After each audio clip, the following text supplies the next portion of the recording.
We are now live. Okay. Christine. Bye.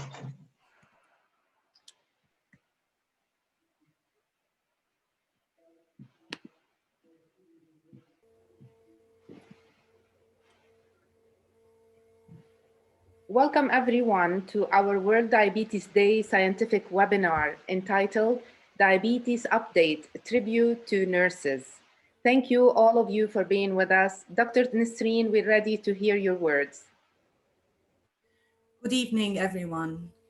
Dear attendees, please allow me first to greet all our guests attending from USA, Canada, Germany, UK, Tunisia, Libya, India, Pakistan, Algeria, Egypt, Qatar, Kuwait, Saudi Arabia, United Arab Emirates, Yemen, Jordan, and Turkey, in addition to attendees from the Lebanese Ministry of Public Health and from hospitals, schools, universities, and other organizations from North to South Lebanon. Dear colleagues and conference attendees, it could not be more timely that the World Health Organization designated 2020 as the International Year of the Nurse and the Midwife.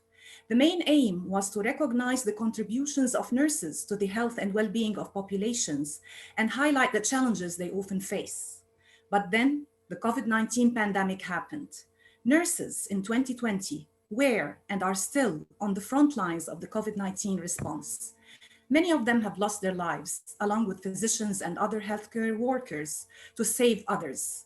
Now, the message is clearer than ever. It is vital that we advocate for increased investments in the nursing workforce and equip nurses with leadership skills. They can guide health policies and lead and inspire the next generations to save lives. To all the nurses around the globe, and especially the nurses in Lebanon, working under the current exceptional circumstances, we say a big thank you for your courage and sacrifices to keep us all safe. Beirut Arab University has attained an international reputation through its rich research output, international accreditation of its educational programs, and its continuous contribution to the community at different levels through the organization of public and scientific activities. From this perspective, it was a great pleasure for the Faculty of Health Sciences to co-organize and host the event today in partnership with Dialab. Many thanks are due to Dr. Jackie Malouf, President and founder of Dialab, as she coined the idea of celebrating the World Diabetes Day this year with a scientific webinar covering the latest challenges in diabetes care and treatment while paying tribute to nurses. Also, on behalf of Beirut Arab University, I thank the International Diabetes Federation and Order of Nurses in Lebanon for their contribution and support, and all speakers today for making this event a reality.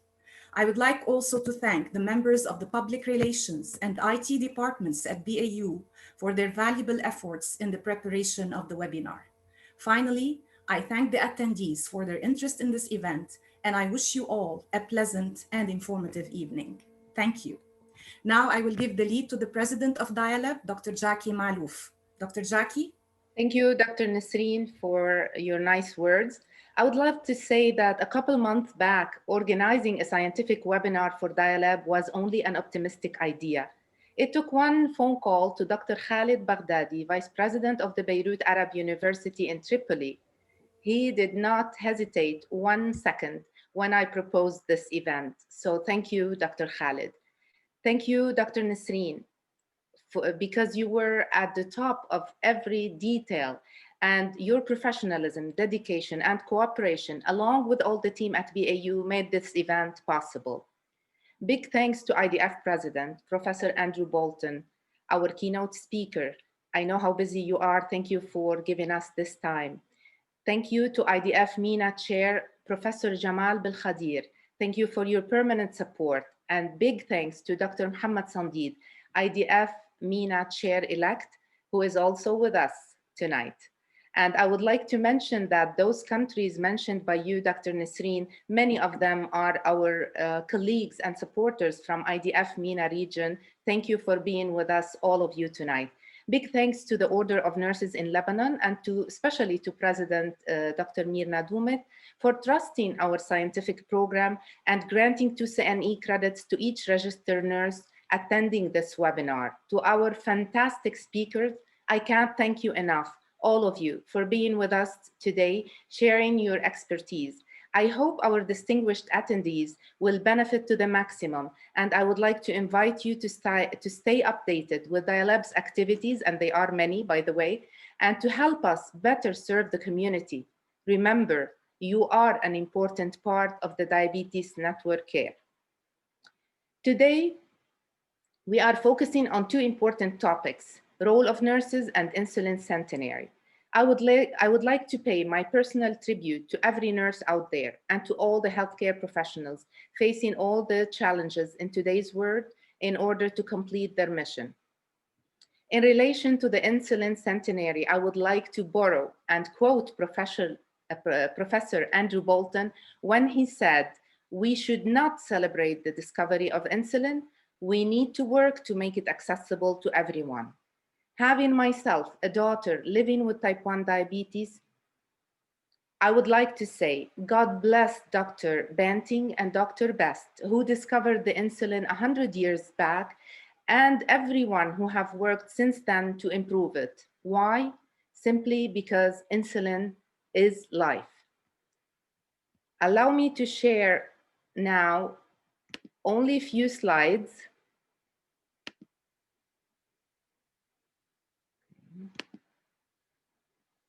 where I would be letting you know a little bit more about Dialab for those of you who don't know Dialab yet. So, as every NGO, we have a mission, and it's a beautiful one. It's to improve the lives of people affected by diabetes and to help them in its prevention by promoting healthy lifestyles. Our vision is definitely to stop the rise of diabetes and improve the quality of life of diabetes patients, ensuring access to quality healthcare and life-saving medication. Many objectives definitely we have in mind, and they are to raise the awareness and develop well-designed communication strategies to disseminate appropriate information, to help with the affected people improve their lives and especially the quality of their lives, to deliver community programs, and to facilitate the progress in researches. We are proud members of the International Diabetes Federation, IDF, since 2016. And I'm sharing with you a couple pictures from our latest meeting in Busan, South Korea, last December. We are also members at the United Nations Global Compact, working towards specifically SDG number 3 related to good health and well-being, and SDG number 5 related to gender equality. I'm sharing here the map of our beloved Lebanon. The red dot symbolizes the cities and towns where we've reached out for awareness and where also we have been distributing diabetes medication through our initiative, Diabetes Medication for All. I hope to see this map covered fully by red dots when we accomplish our mission and do that. I would like to share just the titles of our programs. You are welcome to surf our social media and website to know more about these programs. Diabetes in the Classroom is our program for schools and universities. We have Diabetes in the Community, community internship programs, and I know we have many students attending today in different specific majors. I would like to invite them to know more about this program if they are interested to contact us. We have a summer camp for type 1 adults, for people with type 1, only the adult ones that we do every year. Unfortunately, this year it was not possible to do. We have our educational webinars, the World Diabetes Day activities, and fitness and sports activities, very important definitely for diabetes. After the unfortunate Beirut blast, Dialab launched its initiative, Diabetes Relief. Since then, we have been working very hard in very difficult circumstances. And thanks to you, thanks to your donations, thanks to your support, we were able to get to these numbers. For sake of time, I will not say the numbers. You are seeing them right in front of your eyes. And just sharing a couple pictures to tell you how difficult it was for many people to get to have their diabetes medication at hand. Here I am sharing the covers of our 8 issues from our magazine, Dialab Review, which is definitely free of charge for everyone, and bilingual, English, Arabic, about 100 pages of very important information. For you to contact us, we are on all the social media portals. Feel free to contact us at any time. And thank you for your attention. And now it is definitely my pleasure to present Professor Andrew Bolton. Professor Andrew Bolton is a professor of medicine at the University of Manchester with a special interest in diabetes and its complications, and consultant physician at Manchester Royal Infirmary. He is the current president of the International Diabetes Federation.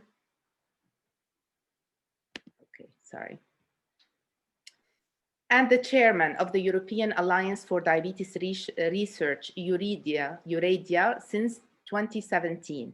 He has published over 550 peer-reviewed papers and is currently on the editorial board of a number of diabetes journals. He was the first awardee of the International Award into Diabetic Food Research. He has also received several other awards from different diabetes associations, including the American Diabetes Associations in 2008, Harold Rifkin Award for Distinguished International Service in the Cause of Diabetes.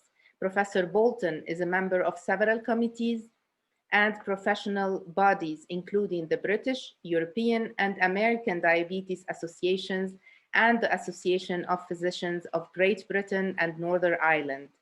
Professor Bolton, the floor is yours.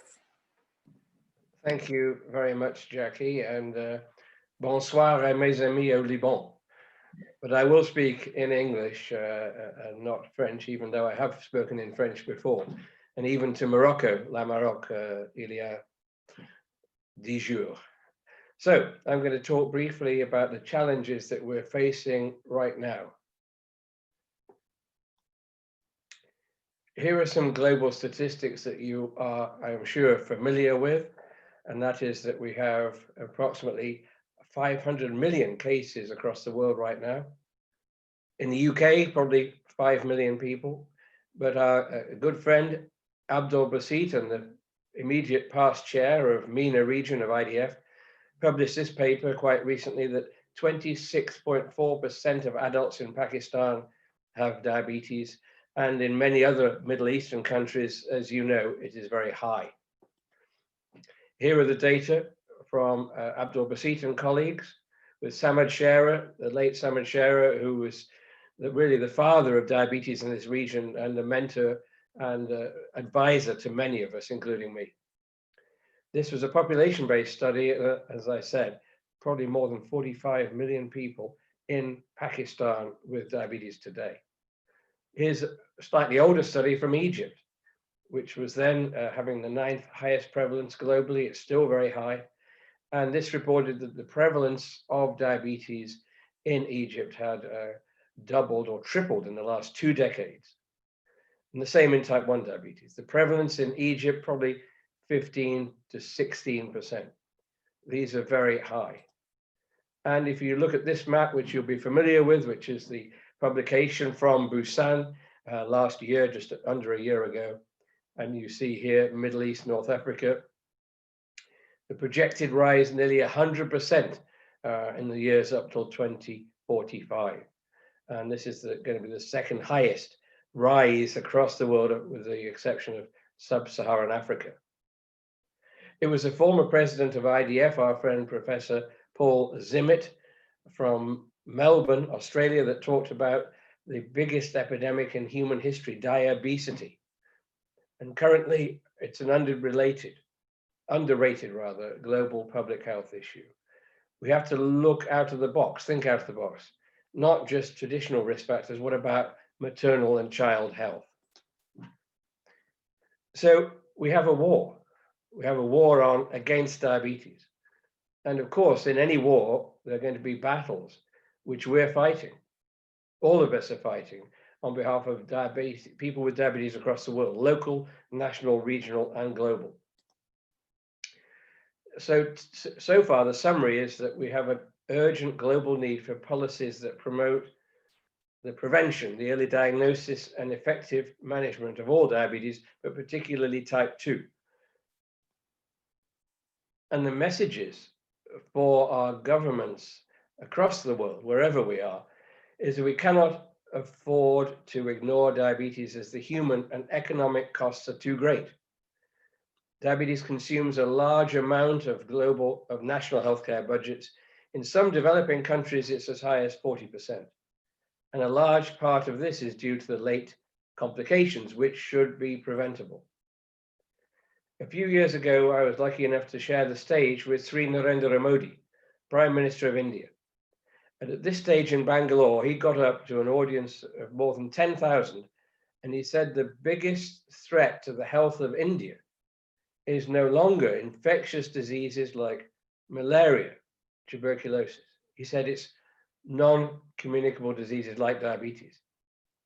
And he was absolutely right. I told him, you're absolutely right. But what worries us all now in diabetes is that this awful pandemic of COVID-19 is going to swing the pendulum back to more support for infectious diseases at the cost of diabetes and other non-communicable diseases. This was in the Sunday newspaper, the Sunday Times in UK last month. A patient with diabetes writing this, he had lost a leg. Cancer I thought was serious. I knew heart disease was serious, but diabetes did not feel serious at all. And that's the problem. Diabetes can be silent in its presentation. It can present with late complications because it's gone unrecognized, and people don't take it seriously. Oh gosh, cancer, that's terrible. How are you? Are you all right? Can I do something? Diabetes, oh, that's just a touch of sugar, don't worry about it. My grandmother had it, she was 90. That's the attitude we have to change.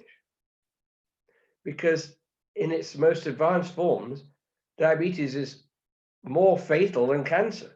This is our study, because my area is late complications.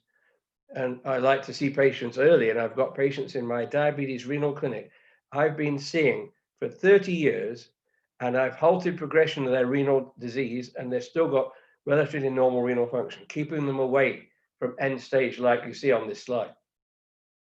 This was a paper we published years ago, following a lot of patients on dialysis as a consequence of end stage renal disease due to diabetes.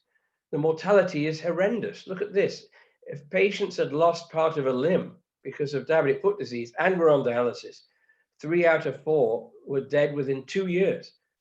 I would put it to you that this is worse than almost every cancer apart from perhaps pancreas and lung. And therefore we need to take diabetes seriously. This is entirely preventable. It doesn't need to happen. I remember as a young fellow when I had black hair in about 1981, speaking to the Juvenile Diabetes Foundation meeting as a young scholar. I was invited to speak. And many parents said, we appreciate what you do, but we have young children with diabetes. We can't listen to your talk, which is sad because most of what I'm saying is entirely preventable, and that's the message. So 21st diabetology, prevention is the key. Blood sugar control should be up to date, accessible and consistent. And diabetes complications, neuropathy, eyes, kidneys, this can be silent. These can all be silent unless we look for them. And therefore screening is essential. And that's the message. And I agree that nurses are a key part of the team, and I'll return to that. A few slides about diabetes and COVID. This is a nice review from Liz Selvin, an epidemiologist I know at Johns Hopkins in Baltimore.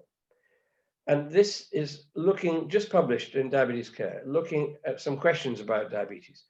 Is diabetes a risk factor for COVID? in actual fact, there isn't strong evidence that it actually is, which is good news. So it doesn't appear that diabetes itself is a risk factor. But if you have diabetes and get COVID and don't look after yourself, then the outlook is not as good. So that's why prevention is so important. Because if we get the control right, make patients feel more relaxed, not anxious, and really watch obesity, those who have good control and are not obese do much better. So we can do so much, and that's the message of my talk. The role of obesity is an important risk factor in progression and even death in COVID. It may relate to ventilation, reduced residual lung capacity, whatever. That's still a fact. Here are some lessons for diabetes. In the UK, 1/3 of all hospital deaths in intensive care are in people with diabetes. Age, poorer blood glucose control, having other complications, heart disease, kidney disease, blood pressure, are all predictors of poor outcome. So it's probably the the other conditions rather than diabetes itself. So diabetes needs the attention it deserves in this population. Oh, my slides have gone. That's interesting. My slides have suddenly disappeared. I'll go back.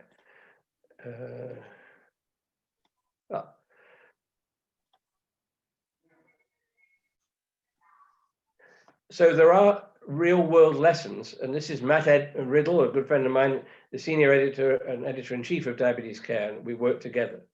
This is his review of what can we learn from published reports about people with diabetes. As I said, diabetes doesn't increase the likelihood of getting infection. Young people don't seem to do badly. Young people with diabetes don't generally need to go to hospital. They do fine. But diabetes is not shown to increase the likelihood of infection, but progression to more diseases, if they get it, is important. As I've said, diabetes, obesity, ethnicity, late complications. So we need to support vulnerable people with diabetes throughout this epidemic.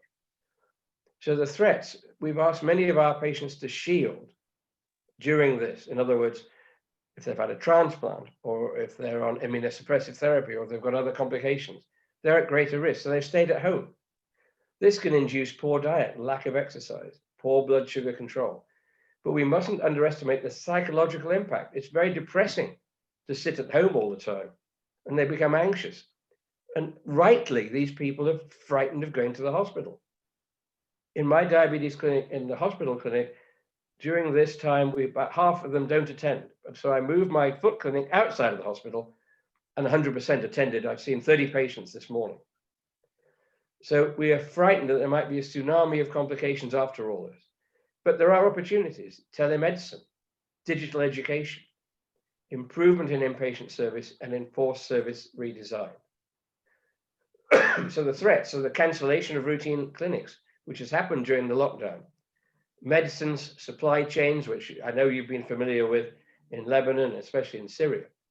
Suspension of routine investigations and non-emergency surgery, and transplant surgery was suspended for a while.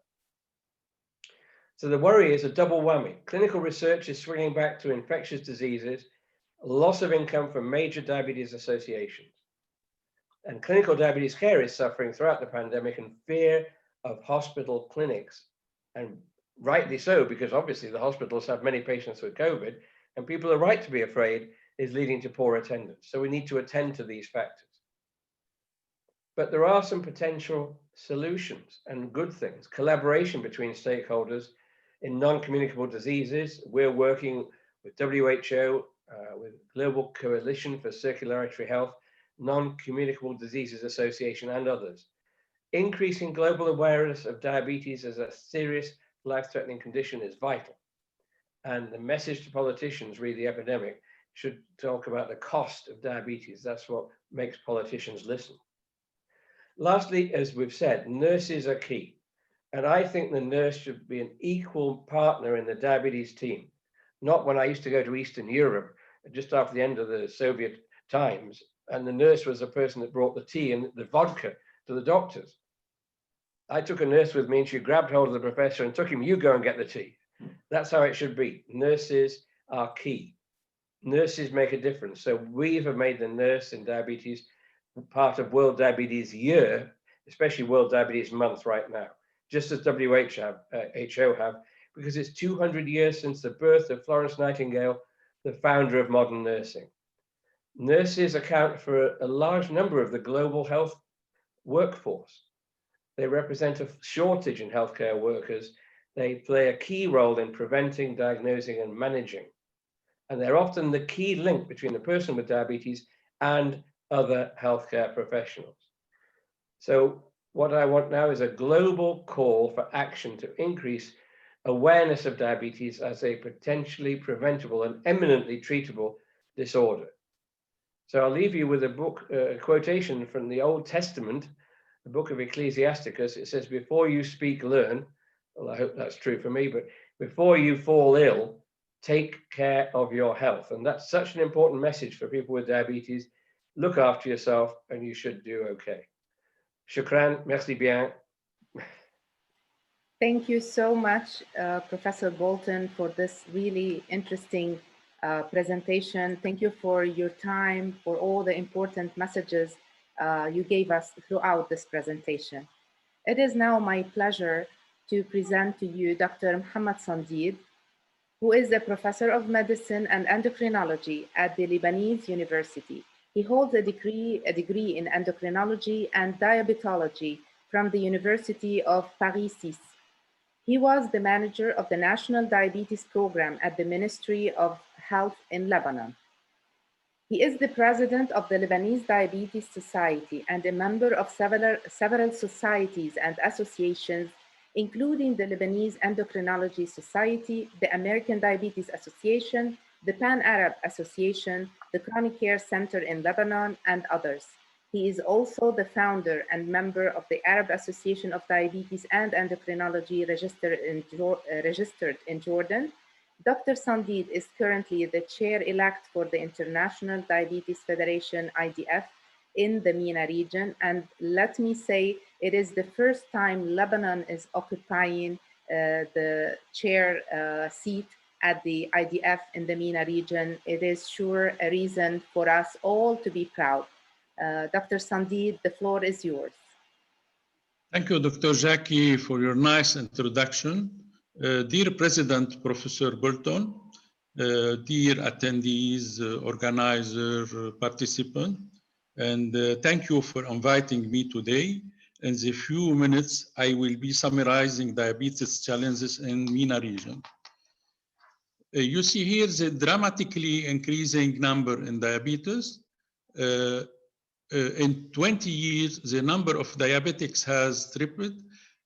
If we're not able to act seriously now, this number lead to 700 million by 2045.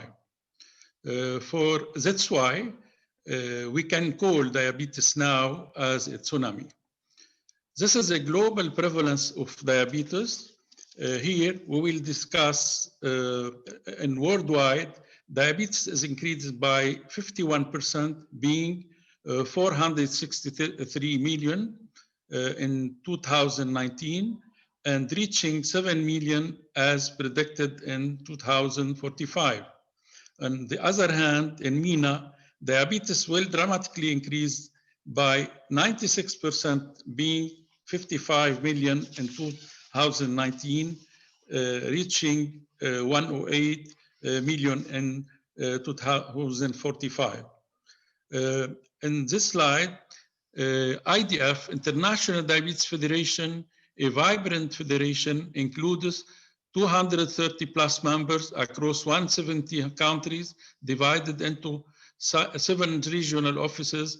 MENA region is one of them. In this slide, we will see the prevalence of diabetes in MENA region. We can see that the regional prevalence in 219 is 12.8% and expected to increase to 15.7% in 2045. In addition, the number of deaths due to diabetes is 419K in 2019, and the proportion of undiagnosed diabetes is 45%. In this slide also, we see how the number of people with impaired glucose tolerance will increase from 35 million to 64 million. And we have the number of children in adolescent with type 1 diabetes being 149K, and of those newly diagnosed, 20K. In the slide, the prevalence of hyperglycemia and pregnancy in MENA region, 1 in 9 live births are affected by hyperglycemia and pregnancy. This is the MENA region map, includes 21 countries as seen above. It includes all Arab countries, in addition to Iran, Pakistan, Afghanistan. The prevalence is different between each country. You can see here the 21 countries and the prevalence of each country. The lowest prevalence is in Yemen with 5.3%, and the highest in Sudan with 22%, and with Lebanon being in the middle with 11.2%. Here is a more detailed slide to show you the top 5 countries with the highest prevalence: Pakistan, Egypt, Iran, Saudi Arabia, and Sudan. In this graph, we can see that over the past 20 years, how the diabetes prevalence in the MENA region has increased from 7.7% in 2000 to 12.8% in 2019, having 55 million people with diabetes. In Lebanon, unfortunately, the number of prevalence is different between resources and are between 7.9% and 11.2%. And the reason is that most studies are not representative. That's why in Lebanon, we need to have representative study to have more accurate numbers. And from here, I hope to unify the effort to have an exact and accurate number. COVID-19 in people living with diabetes in MENA, the characteristic of our MENA region, large geographic area, marked discrepancy among its countries is economic status, population size, infrastructure, and culture habits, very high prevalence of diabetes.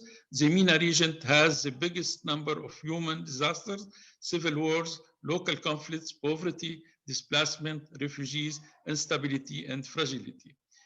What is the difficulties? Some countries are overcrowded and packed with refugee camps, lacking appropriate sanitation services, increasing the virus transmission. Due to the economic situation in some MENA countries, the supply of insulin and medical equipment is limited. The sanction of some countries create difficulties in providing enough insulin to the population. The recent event in Lebanon, in addition to the port explosion that took place in Beirut, also slowed down the supply chain of insulin and oral anti-diabetic drugs. We have an opportunity in MENA region, in spite of their limited human, medical, and economic resources. Countries of the MENA region look to be not badly affected as other regions. This is figures about our MENA compared to world population. We have in May 8% decrease in October to 6.8, deaths 3.3%, in October 6.3%. In USA 327 million versus Egypt plus Pakistan 317 million. Mortality in USA 237,000. Egypt plus Pakistan, 13,000. Interaction between COVID-19 and diabetes, there are interaction is both the direction. Diabetes can worsen the COVID-19 outcome, pathophysiological. COVID-19 can lead to diabetes worsening and newly appearing. So due to the increase of diabetes prevalence in our region, We are urged to act now and apply the IDF recommendation to control the situation, focusing on education, prevention, access and care, and epidemiology and public health. Here,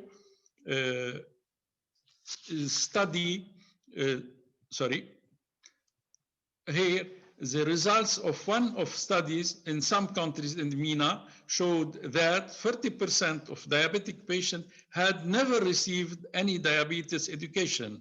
And this explained the high rate diabetics prevalence in our region.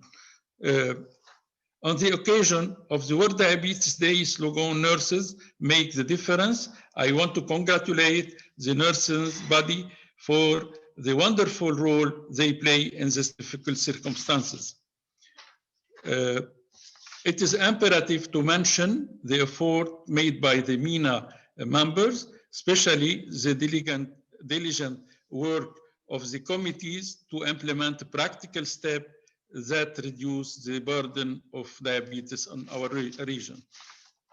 Finally, I always remember the saying I heard during the endorsement of the Diabetes United Nations resolution in New York: when people work with integrity and commitment for a noble cause, something the world will listen. Thank you for your attention. Thank you so much, Dr. Sandid. Really enriching presentation. And regarding what you mentioned, we are definitely more than willing to join efforts with you to make updated statistics in Lebanon, because we need them. And probably with you being chair-elect now and soon the chair of the MENA region, we can do a lot with the Ministry of Public Health and update our statistics and have the real numbers. Thank you so much. Allow me now to start with who's going to lead our first panel for today related to diabetes update and challenges, Dr. Judith Scaf. As you see, we did not put any moderator. She is a very professional doctor, and she is endocrinologist, studied medicine at the St. Joseph University of Beirut, and graduated in 2011 as medical doctor. She did her residency at Hôtel Dieu de France, where she received her diploma of international medicine from St. Joseph University of Beirut in 2015. She then graduated from Sorbonne University with a diploma of endocrinology and diabetes. She also earned a subspecialty in pediatrics and transition endocrinology from Sorbonne University in Paris. She is currently an active member of the Board of Advisors of the Middle East Eating Disorder Association's MEDA. She is currently specializing in the psychology of obesity from the British Psychological Society and the National Center for Eating Disorders in London. She is a practitioner at Tal Shiha and Khouri hospitals in Zahle, at Bellevue Medical Center in Mansouriye, and at Rosaire Hospital in Ashrafiyeh. Dr. Scaf is a member of the scientific committee at Dialab. And she's still studying, imagine that. Thank you, Dr. Judith, for being with us. The floor is yours to lead your panel. Thank you, Jackie, and welcome everyone. And thank you for being here with us today. In our first panel, we will be having an overview on the updates and the challenges of diabetes. Before I start by introducing our first speaker, let me tell you that we will be taking your questions. So please, there is a box of Q&A at the bottom of your screen. If you have any question, please drop them there. We will be answering them at the end of the panel. And please kindly mention the doctor you are asking the question, you're addressing the question to, so it will be easier for us to address this question. In our first talk, Dr. Nakhour will be joining us. Let me introduce her a bit. Dr. Nakhour graduated as an MD from the Lebanese University in 2009, and then specialized in internal medicine and in endocrinology at the AUB University. She obtained a master's degree in health research from AUB in 2018. She is a consultant endocrinologist at Kasserine Medical Center, Centre Hospitalier du Nord, and Hôpital de Secours in Lebanon. She is actively involved in teaching and research in collaboration with the Holy Spirit University of Kaslik and the American University of Beirut. Dr. Nakhoul will be talking about the treatment and technology updates in type 2 diabetes in 2020. Dr. Nakhoul, welcome, and the floor is yours. Thank you, Dr. for the kind introduction. I'm so delighted to be with you tonight with this awesome number of attendees that I have never seen, at least in the webinars I have provided. I'm here tonight to give you the scientific part, probably, of the diabetes updates. I'm going to start with a small story. Yesterday, actually, a patient came to my clinic with uncontrolled diabetes and with long-standing history of diabetes, of type 2 diabetes, an old man. He told he's on insulin and on metformin only. He asked me to give him Janumet. He told me, please give me this new drug. I looked at him, I told him I will. It's actually Janumet, mister, is no more a new drug. And the diabetes drugs are moving so fast in the last decade in the research and in the technology. I don't know if now the COVID and the research will move toward the communicable disease, where all the focus was before the COVID on non-communicable disease and especially on diabetes. So it's always nice to give updates, specifically with this fast progressing diabetes treatment. And I will be summarizing to you tonight the diabetes treatment that we have so far. This is the outline of my presentation. I will start with a small introduction on prevalence and pathophysiology. I will talk a little bit about the older therapies and then introduce to you the newer therapies and a little bit about diabetes technology in the very short time I'm allowed to talk with. This slide, shared by Dr. Sandid also, the worldwide diabetes prevalence. We always say that diabetes prevalence is increasing worldwide, and we always say that every 10 years, diabetes is increasing or doubling the incidence of diabetes. We were using this slide actually from many years ago, and we're still saying that diabetes prevalence is increasing. We're still saying that diabetes prevalence is doubling every 10 years. And this is the projection, as Dr. Sandid have shown us, to 2040, where there's expected 642 million people to be affected with diabetes. In 2015, 1 in 11 adults has diabetes, and the projection to 2040 that 1 in 10 adults will have diabetes. And this is really a global emergency, where about 12% of the global health expenditure before COVID is spent on diabetes. That's why we need really to focus on every update and to keep diabetes under control. I actually made this slide. It's a very interesting slide for me that I made. It's the diabetes prevalence since very, very long time in Lebanon. It started in 1969, and this is the according to the study. It's really variable according to what's the definition of diabetes taken in the studies. Is it by glucose? Is it by history? Is it by questionnaire? So we don't really have a unified study that can give us the real prevalence of diabetes in Lebanon. But in the last decade, the diabetes in adults varied between 15.8% in 2005, and it decreased a little bit in adults. The study in 2005 by Herbli et al. Was actually in people above 40 years of old. The others were in the adult population. And as Dr. Sandid said, we probably need a unified diabetes prevalence in Lebanon, but it can give us an idea. There are several parameters that impact type 2 diabetes pathophysiology, and it's always nice to review them with you. This is the ominous octet of the diabetes pathophysiology, and those are the mechanisms leading to hyperglycemia in diabetes. The most important mechanism is the decreased insulin secretion from the beta cells from the pancreas and the increased glucagon secretion by the alpha cells in the pancreas. Also, we have the increased hepatic glucose production, increased lipolysis, impaired appetite regulation, decreased incretin effect, increased glucose reabsorption from the kidneys, and decreased glucose uptake from peripheral tissues, specifically the muscles. And all of these are leading to the pathophysiology of diabetes and where therapies need to tackle to improve diabetes control. Not only this, but these pathophysiology are starting very early, even before the diabetes diagnosis. And the impaired glucose tolerance phase, 4 to 7 years before the appearance of diabetes, the pathophysiology of diabetes starts. And this is very critical to discuss with the patient. At the time we diagnose diabetes, we are already in the process of developing the microvascular and macrovascular complications. At the time of diagnosis of diabetes, we almost lost 50% of beta cell function. And this is why we need to tell the patient that it's a chronic disease, it's actually not curable, but it should be under control.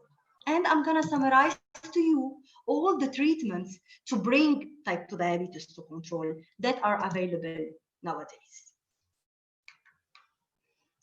So as I said, those are the target organs for diabetes therapy. And each of the therapy available are targeting one or many of the pathways of the amylase octet I have shown you. For example, metformin, TZDs, and the sulfonylureas, which are the old drugs, are tackling mainly peripheral tissues like the muscles or the SU, the pancreas, where they lead to increased insulin release. While the newer therapy, they are actually better in the way where they tackle more than one pathway in the amylase octet, and I will be detailing them one by one. This is a table where I summarize the older diabetes therapy that, of course, are still used. Of course, metformin, for example, is still the standard of care for diabetes. It's the still first-line therapy of diabetes. Why is that? Because it's a 45-year-old drug with very good efficacy on A1C control, long-term safety, low risk of hypoglycemia. It has reduced cardiovascular risk for patients, and the cost is very low. So you know that guidelines come from cost effectiveness. And that's why, until now, metformin is the first-line treatment for diabetes. We have the sulfonylurea. They are very efficacious, but they have risk of hypoglycemia and weight gain, and they have conflicting results on safety. We have the pioglitazone or TZDs, also very efficacious. They have some heart failure risk. That's why we should be careful in using them in patients with heart failure, but they are at low risk of hypoglycemia. So this is the old therapies. What about the new therapies? So Janumet is one of the DPP-4 inhibitors my patient asked about. It's actually a 14-year-old drug nowadays. Just to summarize for you, what's DPP-4? DPP-4 inhibitors. So this is the mechanism of actions of DPP-4. When we eat, the intestine secretes the active GLP-1, which is a late research that came just 10 years ago. It should be from long time. It's the pathophysiology of diabetes. So the active GLP-1 that our body has, secreted by the intestines when we eat. GLP-1 actually acts on the pancreas to make the pancreas secrete in a glucose dependent, only if the glucose is high, insulin, where insulin is used by the peripheral tissue to increase glucose utilization. It also decreases the glucagon secretion, so it suppresses and decreases hepatic glucose production, and this improves overall glucose control. But this native GLP-1 is directly inactivated by the DPP-4 enzyme. So the class of therapy, which is the DPP-4 inhibitors, inhibit this enzyme, thus leaving our active GLP-1 higher and thus benefiting on glucose control. It binds to the DPP-4 just like the key. It's a substrate-like binding. It's one example of vildagliptin where it binds to the DPP-4, inhibit the DPP-4, and then the enzyme will not work, and then GLP-1 will stay in the body and we will benefit. This is the DPP-4 inhibitors available in the market and that we are using and benefit. What about, very efficacious in diabetes control, and they are cardiovascularly safe. This is one of the trials of DPP-4, and all of them are almost similar, where they show safety in terms of cardiac protection. So they are safe, they are neutral, not protective, but will not make any cardiac events. Just a small signal went with one of the molecule, which is saxagliptin, on heart failure, but it was not really a focus for the study. So it's not really clinically significant, but there's a box warning on the saxagliptin in the use of patients with heart failure. Otherwise, efficacious, neutral on the heart and neutral on the weight. Then came the GLP-1.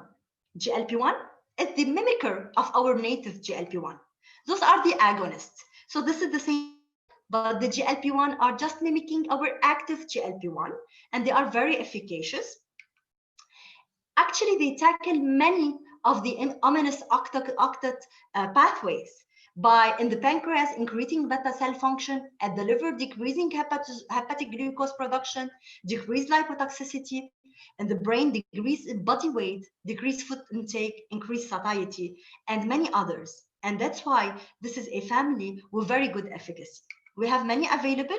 We have some short acting, once a day acting, and we have also the more sophisticated GLP-1, which are the very efficacious once weekly GLP-1 that we are using, and many of you are familiar with this therapy.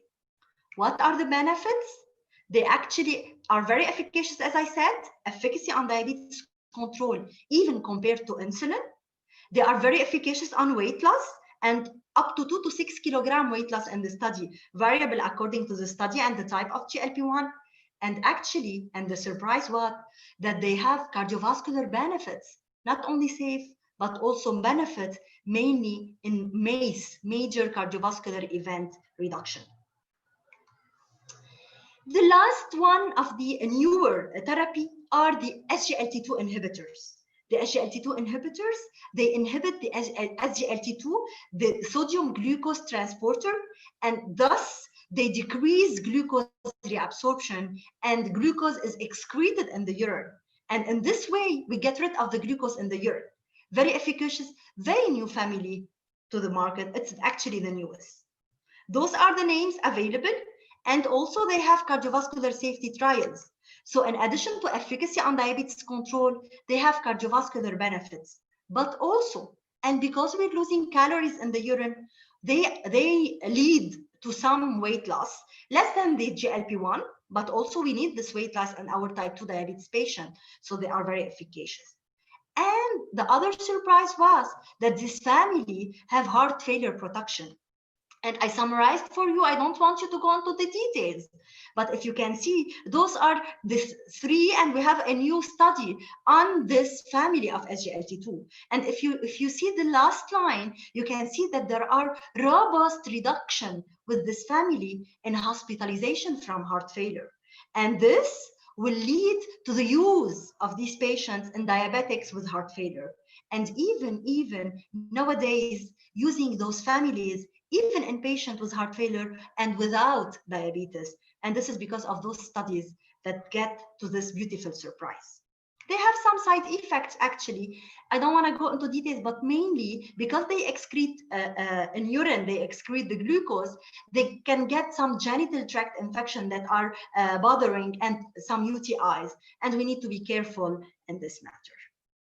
So I summarized to you the three new family. This is the insulin therapy. I'm not going to go into details, just to show you that we went to the analog, and there's a complete history of insulin that will be following my talk addressed to you. So we have the insulins and we have the combination of insulins. And this is the portfolio of diabetes therapy. The good is to use any of the diabetes drug according to the physician, and individualized therapy according to what the patient needs. And last, I will end my talk with a few slides about diabetes technology. Nowadays, diabetes management is not only about the anti-hyperglycemic, but also it's more sophisticated, and the world is changing.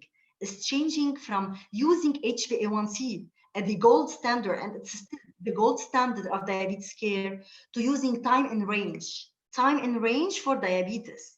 So if you see the first graph, you can see that there is fluctuation in diabetes, but probably the A1C will not give you this image, while the time in range, the continuous glucose monitoring will give you this image. And the world nowadays is moving toward detection of the time in range. And how to detect the time in range? This is a graph showing the continuous glucose monitoring. So you can say every 5 minutes have a reading of glucose and get time in range, time how much the patient is in range of glucose control, and to get into diabetes control. How we can use it or how we can get the time in range? It's through the continuous glucose monitoring device. And we have some available. And I think in the MENA region, we have a lot of them available. We have the Freestyle. It's a continuous glucose monitoring. We have the Dexcom, real-time continuous glucose monitoring, and others by Medtronic and Senseonics. Those are very important systems, and the world is moving toward them because they really give you an image other than A1C on diabetes control. This is all for the benefit of the patient to get on his target level of control. From the CGM, you can get actually a report on the time in range. And if you can see the green bar is the time in range. And this should be 70% and above, where the patient should be between 70 to 180 during the day of glucose in range. And this is very important. We're using more and more, mainly in patients with insulin, mainly in patients with type 1, and nowadays moving for pregnancy and etc. So I've summarized to you the diabetes technology and of course the diabetes medications.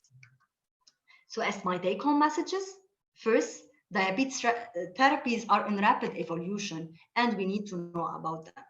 The most important thing is to get patient on his target control, regardless of what medication we use.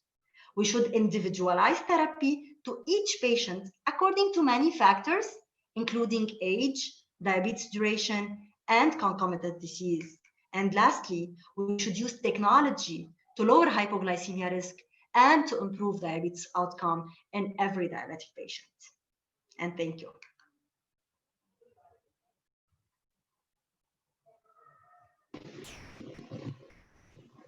Thank you so much, Dr. Nakhour, for this exhaustive review about the therapy in type 2 diabetes. Please stay with us. We will have questions at the end of the panel. Okay. And now let's move to our second speaker, Dr. Marwan Zaghbi. Dr. Marwan is a family medicine specialist from St. Joseph University in Beirut, in Lebanon, with competence in liaison psychiatry. He holds a diploma in epidemiology and biostatistics and a diploma in medical education, in addition to a postgraduate diploma in diabetes from Leicester University. He is a member of Dialab's scientific committee, a member of the Lebanese Order of Physicians Council, and a member of the Lebanese Society of Family Medicine. Dr. Zaghbi is also a member of the scientific and organizing committees of the annual conference of the Lebanese Society of Family Medicine. Dr. Zaghbi is the founder of the Lebanese Research Forum. He is an author of several articles. His research interests include community mental health, diabetes and hyperlipidemia, medical education, and public health. Dr. Marwan Zaghbi participated as an investigator, country leader, and a global panel member in Lyra Prime trial, which compares the efficacy of liraglutide versus oral anti-diabetic drugs in controlling glycemia in patients with type 2 diabetes. Tonight, Dr. Zaghbi will be telling us about the history of insulin. Dr. Zaghbi, we are all ears. Just unmute yourself, doctor. Thank you. Thank you for the introduction. And I was saying that I'm very happy to be with you tonight, sharing this unique experience of telling the story of insulin. So now we are at 100 years after the creation or the invention of insulin. We have to celebrate because it really changed a lot of things and it is a real nice story to tell. I usually don't like the historical story presentations, but this one is really fascinating, so I hope you will enjoy it. So I will start by telling you about the objectives. So the objectives of this presentation are to recognize the main achievements leading to today's insulin and to acknowledge the positive impact on patients' life. The first mention of a disease like diabetes was done by Apollonius of Memphis, and he told us about something meaning to go through or to have a lot of urine. The term diabetes was probably first used by the Greek physician Demetrius of Apamea from the Greek word which is diabetes, so for those who don't know Greek. And then we have from Galenus to Avicenna, the Roman physician Claudius Galenus used the term diarrhea urinosa to talk about this increased urine output in patients with diabetes, or it was the dipsatus, which has the same meaning. And then Avicenna, the well-known Arab philosopher and scientist, talked about his book, his famous book, The Canon of Medicine, and he described abnormal appetite and gangrene in patients with diabetes. And then we had Willis. Willis described the diabetes as the pissing evil. The term diabetes mellitus was introduced in 1674 by Thomas Willis. He was a British physician, and he differentiated for the first time the diabetes mellitus from diabetes insipidus, referring to the sweetness of urine in diabetic patients. And then we have Dobson, who discovered the secret of the sweetness in urine for patients with diabetes, and it was in 1776 a physician from Liverpool who discovered that this was due to sugar. He published this finding in the Medical Observations and Inquiries. And from our recent time, we had Gerald Reaven, who is the father of the insulin resistance, who described the syndrome X. I remember when I was a resident, we called it syndrome X, and now we talk about the metabolic syndrome. And this was first done in 1988 during what we call the Banting lecture at the ADA.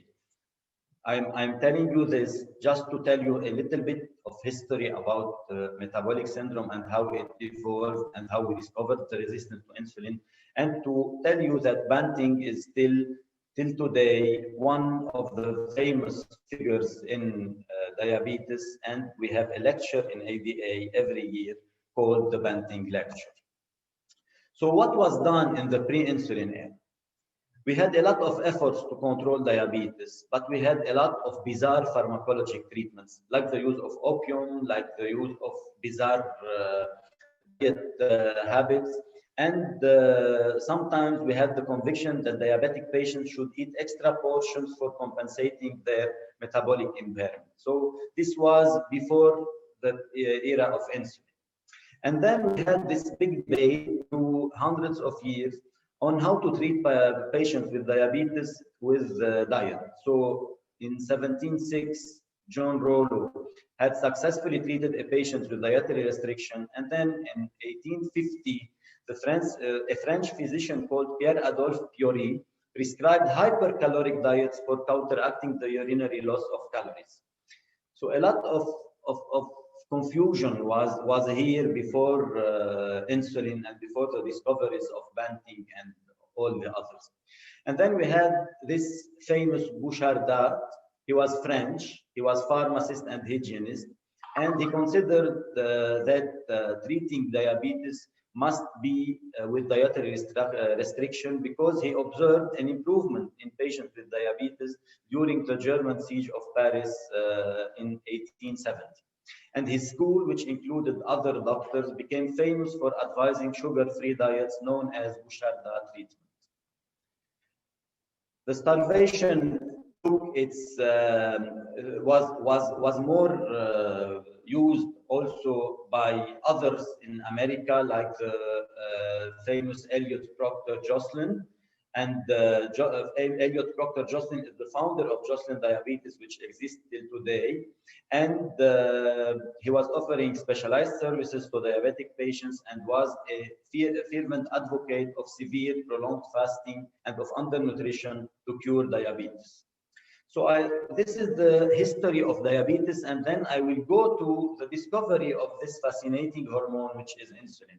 Paul Langerhans in 1869 was a student. He was a medical student, and he was pathologist, physiologist, and biologist, but he could discover his discovery when he was a medical student, and he was studying the structure of the pancreas under the microscope. When he noticed something like islets, and he described them, and they are called islets of Langerhans till today. And then we had Schaffer. Schaffer was from London, and in 1910, he talked about the secretion of the pancreatic island that has the capability to control glucose metabolism. And he termed this secretion insulin because it is coming from the island, from insula, and with reference to the Langerhans Islands. So, and then he was not the only one to talk about this, because another French histologist, Gustave Edouard Laguesse, has talked about the capability of the Langerhans Islands to secrete a substance capable of preventing the elimination of glucose through the urine. And then this has inspired Eugène Gley. Eugène Gley was a French physician, and he was working on this to test this hypothesis. And he took aqueous extract of the pancreas, and he administered them to diabetic pancreas. He induced diabetes in dogs by doing a pancreatectomy, and then he injected the aqueous extract of the pancreas into the dogs. And he noted that glycosuria was reduced and the symptoms of diabetes significantly improved. What did he do? Eugène Gley, after finishing these experiences, he wrote a report that he sealed with an envelope and handed over to the Société Française de Biologie in 1905. And he recommended that they do not open this envelope before his explicit request. So Gley no longer repeated his experiments because of the World Wide War, the First World War. And in 1921, when Banting and Best made their discovery, and it was running all over the world and talking about this discovery, he ordered to open his letter, and he realized that he has discovered insulin without knowing it was insulin. So what were the people needs before insulin era? Why do we need insulin? Because patients with diabetes, especially with type 1 diabetes, were dying in few months after the discovery of the diagnosis, because they didn't have any treatment, and you saw how treatment was suggested in an anarchic way. So everyone with type 1 diabetes had to die, and this was the first need. We need to survive. And this is how Banting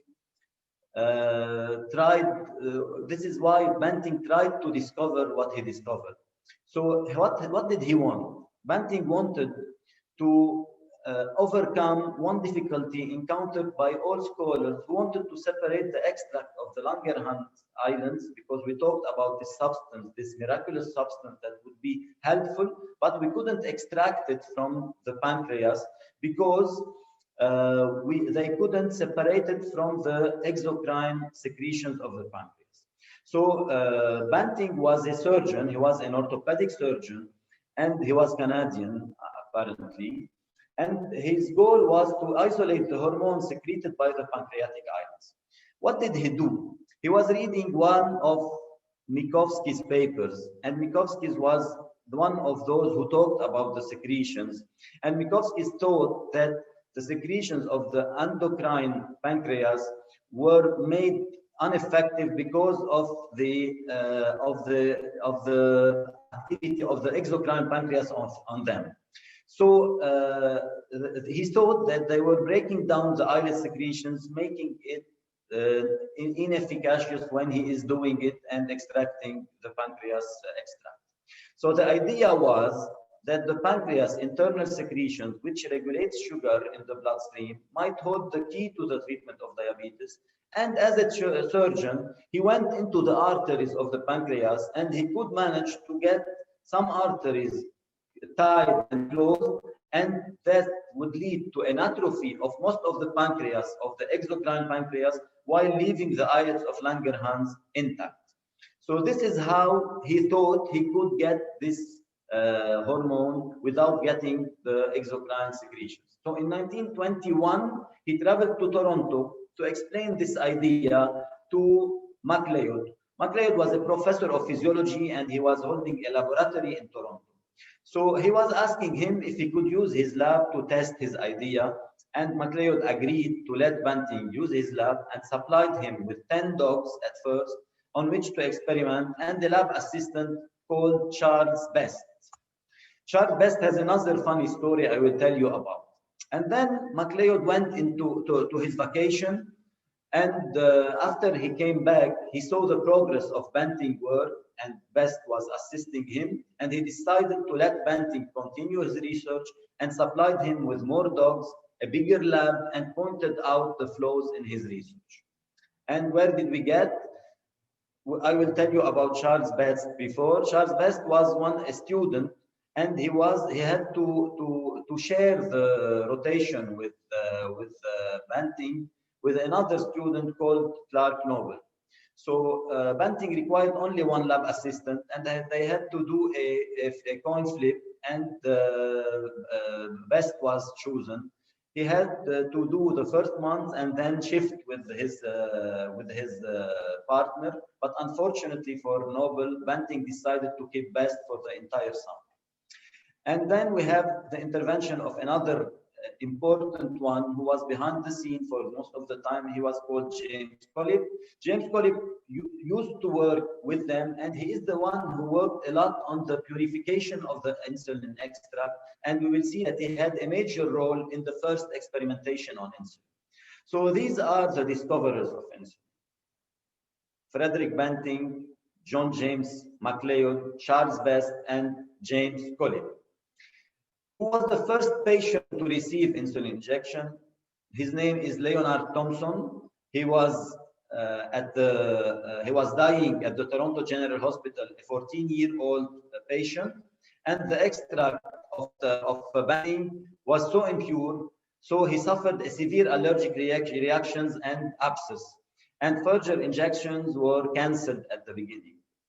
During the next days, Collip developed a second dose with purified extract, and Banting injected them again for Leonard Thompson, and the second injection was a real success, with the first time describing insulin injection for a human with good effect on eliminating the glycosuria and the signs of diabetes. And then we know that Leonard Thompson could survive for 13 more years, and he died from pneumonia because they didn't have antibiotics at that time.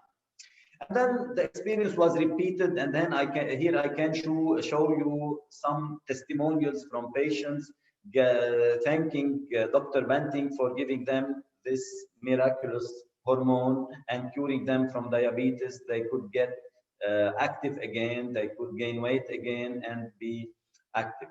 One of the first medical doctors to receive the insulin was Joe Gilchrist, and he was the first adult to suffer insulin-induced hypoglycemia. He was at that time a diabetic. And here I show you the first publication done by Banting on insulin, and it was done on December 12, 1921, where they reported the results of the discovery of insulin to the American Society of Physiology. What did they do with the insulin? In 1922, Best managed to improve the techniques, and to the point where large quantities of insulin could be extracted on demand. Eli Lilly and Company united with Banting, and they made a breakthrough and were able to produce large quantities. In 1923, a German laboratory began producing insulin following the manufacturing license issued by the Toronto Insulin Committee, and then it was all over Europe, and then it was in America, in Latin America, in Argentina in 1924. So here you see that the Nobel Prize was offered and given to Banting and MacLeod only, but in respect and to make honor to their colleagues, Banting decided to share with Best, and MacLeod decided to share his Nobel Prize with Kossip. And then emergent needs came out. The insulin that was produced by Banting was a short-acting insulin, and patients needed a longer-acting insulin. And here started the research in order to discover a way to make this insulin with longer period of activity.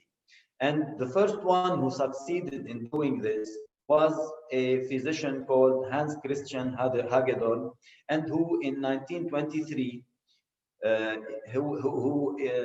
established the Nordisk Insulin Laboratorium. And then he produced a slowly absorbed insulin in Copenhagen by combining the hormone with a protein called protamine.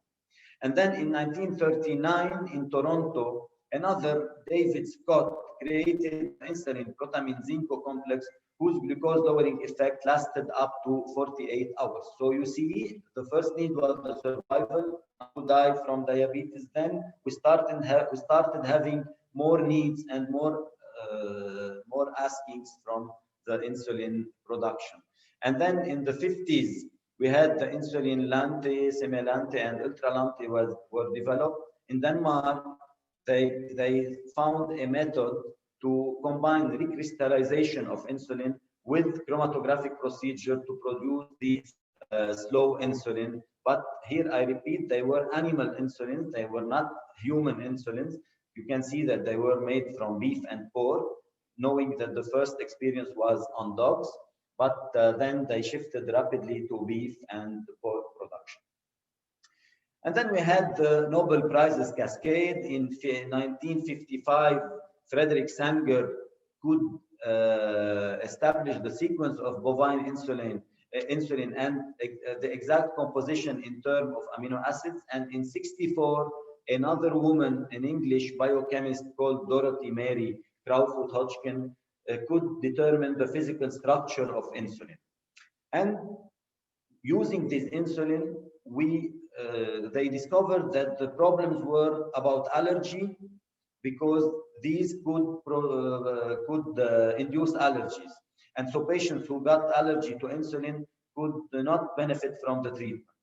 And that's why we started thinking about how to make an insulin that would be more similar to the human insulin and that would cause less allergy. So in 1963 and 65, two researchers were able to synthesize insulin that was similar to the human insulin. And in 1975, a fully synthetic insulin was synthesized in the laboratories of Ciba-Geigy in Basel. So Genentech RNA human insulin obtained on the 24th August 1978 from a combination of the two known chains of insulin individually expressed in E. coli. And then we had two big companies producing insulin. One was using a bacterial host, Eli Lilly, and the other one was using a yeast host to produce recombinant insulin that would be similar to human insulin. Here you can see we have the vector where we will inject a part of the DNA of the human insulin into the gene of the host, and then the host will start producing insulin. So in 1980, the recombinant DNA insulin was first tested in a sample of 17 non-diabetic volunteers in England. The first diabetic patient to be treated with these recombinant insulin was called Sandy Atherton, 37-year-old from Wichita, Kansas. And in 1982, other synthetic insulins, much less allergenic than animal insulins, became widely available to diabetic patients, such as Humulin, manufactured by Eli Lilly. Yet, we got another need. So now we have a good insulin, less allergy, long-acting, and we still need one thing. We need less variability, because the main target of treating patients with insulin is to mimic this normal physiologic insulin secretion, and with the goal of effective insulin therapy to be able to mimic to the maximum this normal insulin secretion in order to have a tight glycemic control without risk of hypoglycemia. And this is when in the 80 to 90, we started thinking about the analog insulin, where we started producing them with a genetically modified form of insulin where the amino acid sequence will be altered in order to optimize insulin absorption, distribution, metabolism, and excretion. In 1996, Eli Lilly introduced the first type of analog insulin called Lispro under the brand name of Humalog, and it is still now. Aspart then this was approved and released in 2000, while Glulisine in 2004.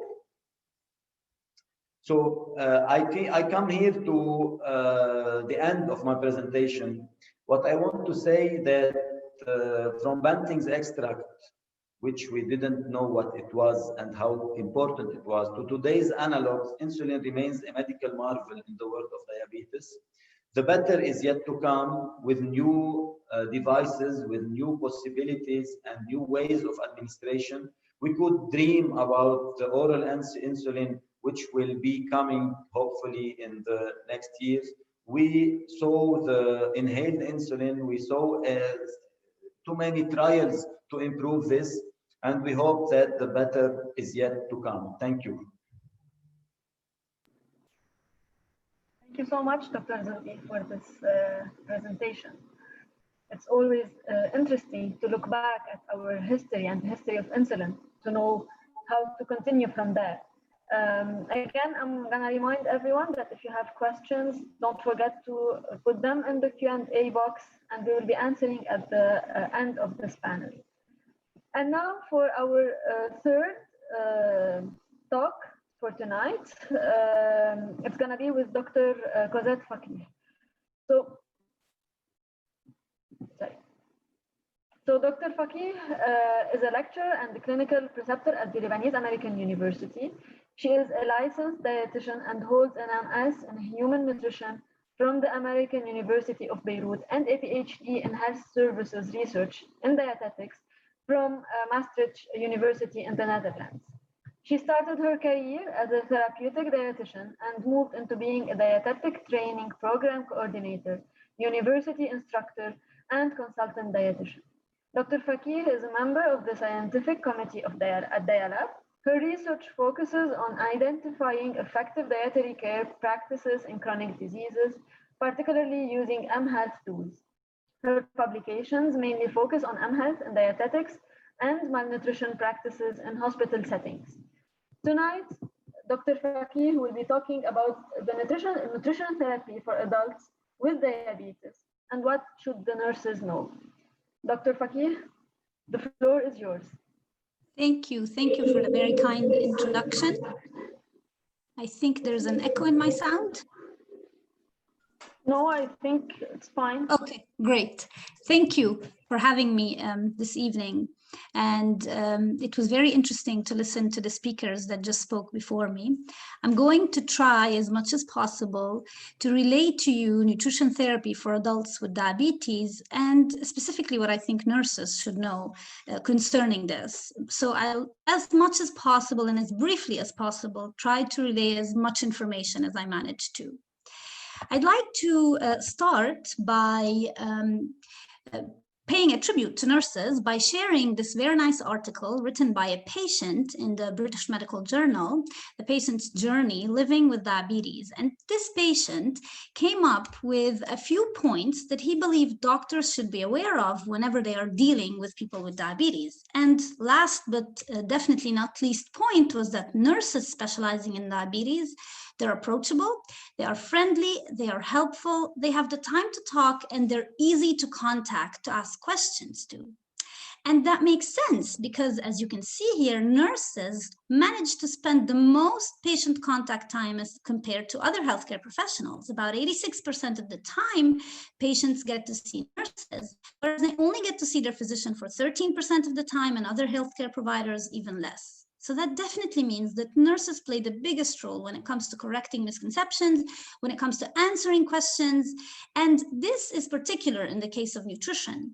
Patients constantly ask nurses about questions about food, about their nutrition, and so on and so forth. So it's important that nurses have good knowledge in nutrition.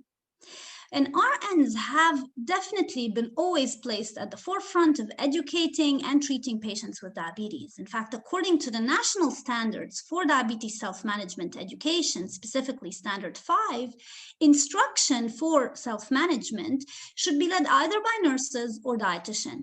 And diabetes self-management education is rather comprehensive and includes nutrition therapy at its core. So when nurses are expected to lead this kind of multidisciplinary education, they definitely need to have knowledge when it comes to nutrition. Let me get to the core of the presentation and talk a bit about the role of medical nutrition therapy in the management of diabetes. We know that there is strong evidence to support both the efficacy and the cost effectiveness of medical nutrition therapy as a component for the treatment of diabetes. And I'd like to highlight the goals of nutrition therapy. And these are 3 goals that I selected because I really think that it's important to know them and to keep them in the back of our mind every time we address people with diabetes.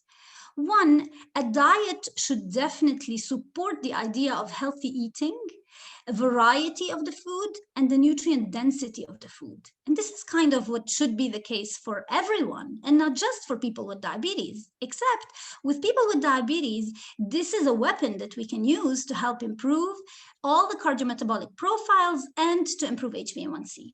The second very important goal of nutrition therapy is that we need to address every patient individually. We need to take into consideration their personal, their cultural preferences, their accessibility to food choices, their willingness to make changes in their diet. And last but definitely not least, this is my favorite one, it's right to enjoy food, and in no way should we be expecting patients with diabetes to absolutely stop eating foods that they enjoy, because there's nothing to support that principle. I want to show you the effectiveness of medical nutrition therapy by sharing this study. So in this study, there was a program, an MNT program that was intensive and that was individualized through multiple encounters with dietitians. And patients were allocated either to a treatment with medical nutrition therapy plus medications, and or the second treatment, which was MNT alone. Of course, allocation to either one of the two was based on their eligibility and their baseline HbA1c. And if we look at this, after the program, which lasted about 3 to 6 months, depending on the center, this was a multi-center study, we had patients here in graph A that with a baseline, we only had 21% of the people that had an HbA1c that is less than 7, which is the target that we expect our patients to reach. And then post-program, 67% had an HbA1c below 7. And even 1 year after follow-up, when we looked back at those patients who received this kind of intensive education, HbA1c below 7 was among 60% of the people.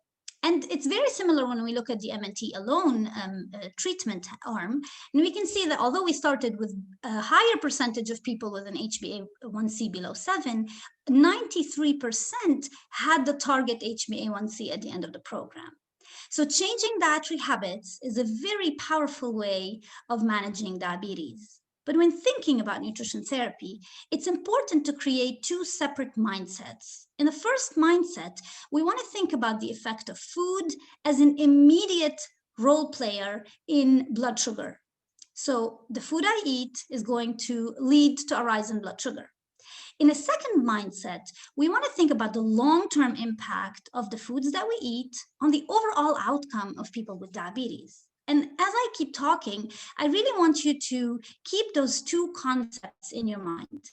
Let me start with the immediate or short-term concept that's related to the relationship between food and between blood sugar. What we know is that the total amount of carbohydrates is the main determinant of blood sugar. What does this mean? It means the total amount of carbohydrates in a meal is going to kind of predict the blood sugar after that meal. And whenever we're thinking about it this way, Our goal is to plan a consistent amount of carbohydrates across different meals. What does this mean? It means we provide our patients with the similar amount of carbohydrates at breakfast, then similar ones at lunch, similar ones in the evening, and we keep on replicating these quantities even across days. And what we know is that this is one of the most effective ways to manage blood sugar on a short-term basis. And to remind everyone where carbohydrates are found, although I know that this is quite common knowledge, we will find them in grains, so pasta, rice, cereals. We'll find them in fruits, in juices, in starchy vegetables, corn, potatoes, peas. And this is the one that I find interesting that people often miss, which is milk and yogurt. So milk and yogurt contain sugar called lactose, which is a disaccharide, and therefore it will cause a rise in blood sugar. Except when milk becomes cheese or lebne, for instance, the content of lactose of these foods becomes too little to actually significantly raise blood sugar. So what I'm trying to say is that if our patient snacks on a piece of cheese, there's not going to be an immediate impact on their blood sugar, at least not a relevant one.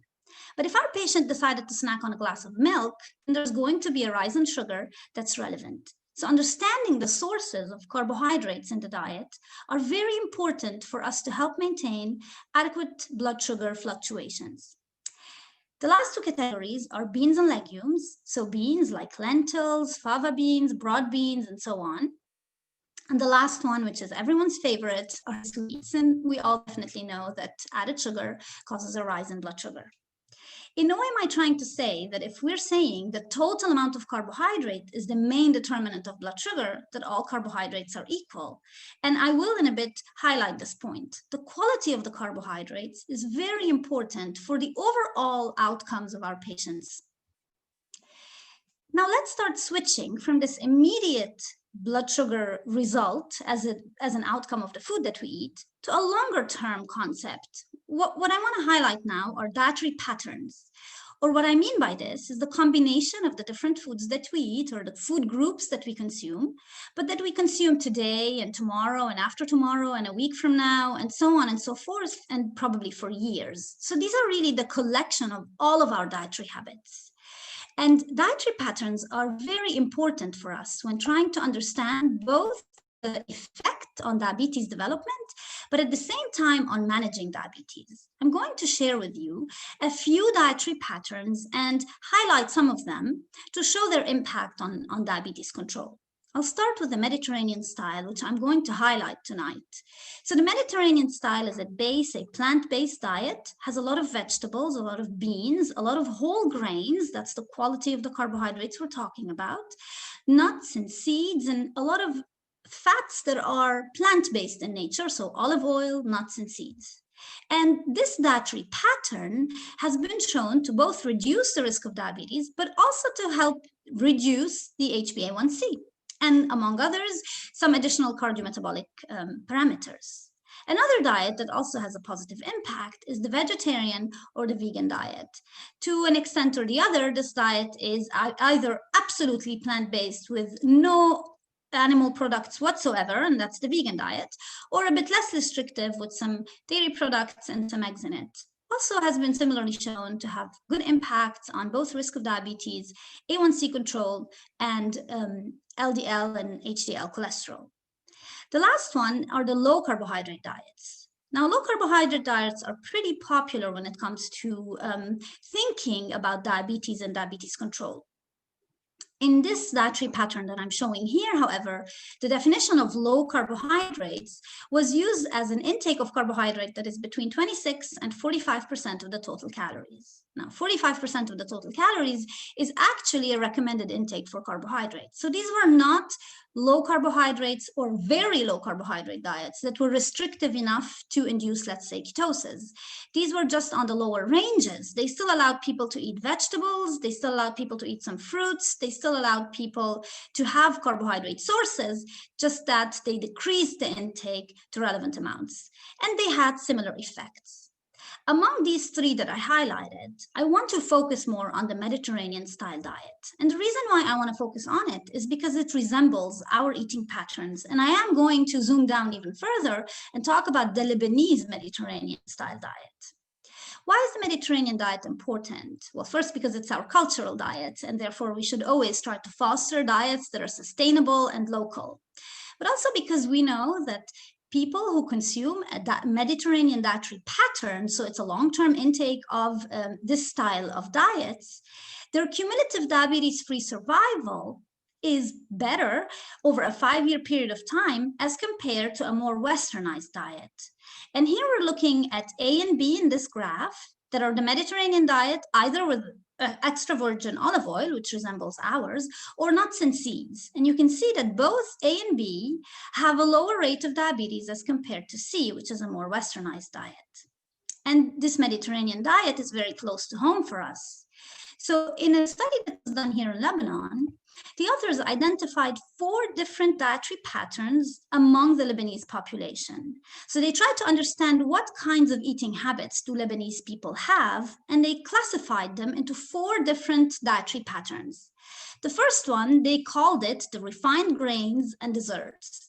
And people in this dietary pattern that followed these eating habits, they consumed mainly refined cereals, so manouche, pizza, white breads, and desserts and added sugars. The second dietary pattern was the traditional Lebanese dietary pattern that included more plant-based foods, more monounsaturated fats coming from olive oil, more beans, and definitely less added sugar and less refined starches. The third category was the fast food. So they identified people who tended to overconsume fast food, and this was specifically called the Lebanese fast food. So shawarma, tawu, ready-made sandwiches. The last category was called the meat and alcohol. People who consumed alcohol on a regular basis, and their diet was basically based on meats, chicken, fish as well. But it was rather not plant-based, but animal-based. And this is what they found in the context of diabetes. To start with, they identified 2 dietary patterns as risk factors for diabetes. So the first one being refined grains and desserts, and the second one being the Lebanese fast food diet.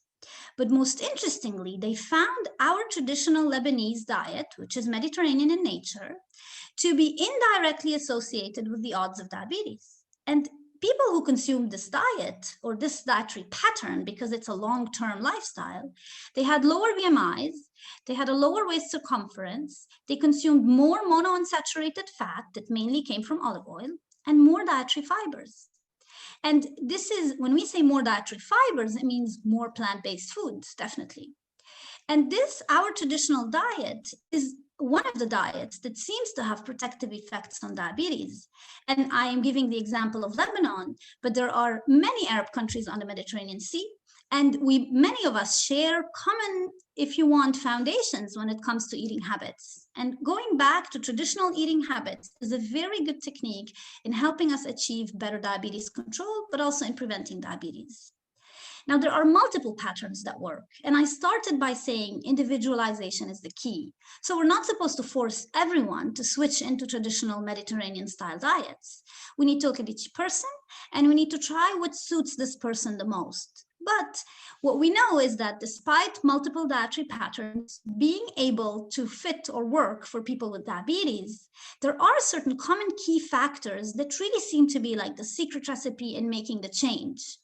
The first one is an emphasis on non-starchy vegetables. People who consume more vegetables tend to have both better outcomes and also less risk of diabetes.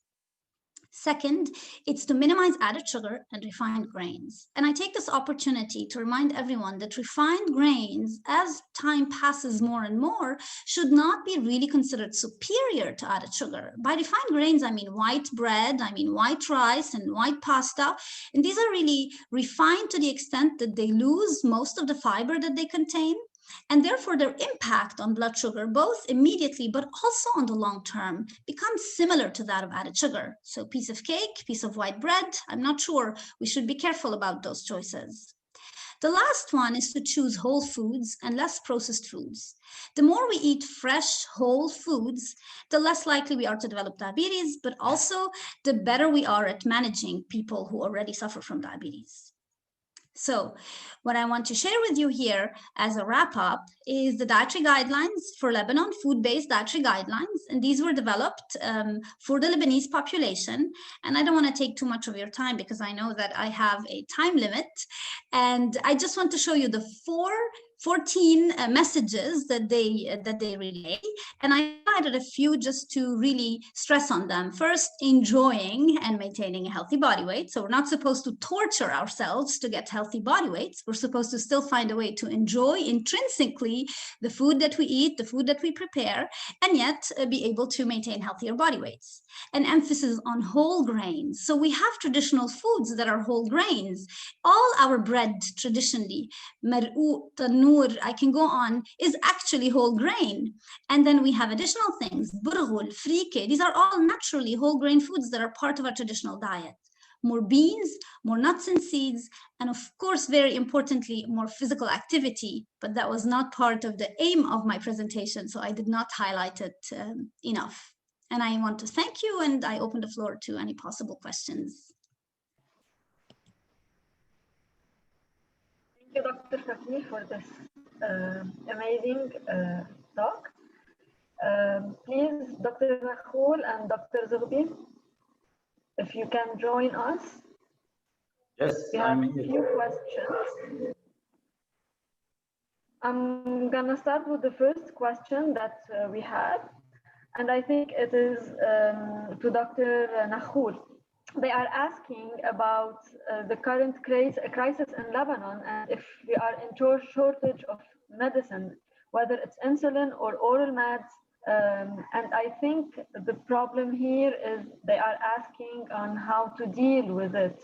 And if we can switch between treatments, can we do this?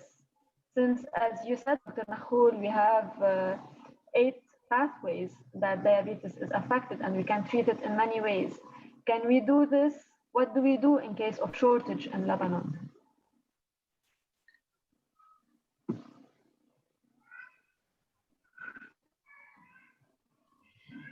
Can you hear me, Dr. Nakhoul?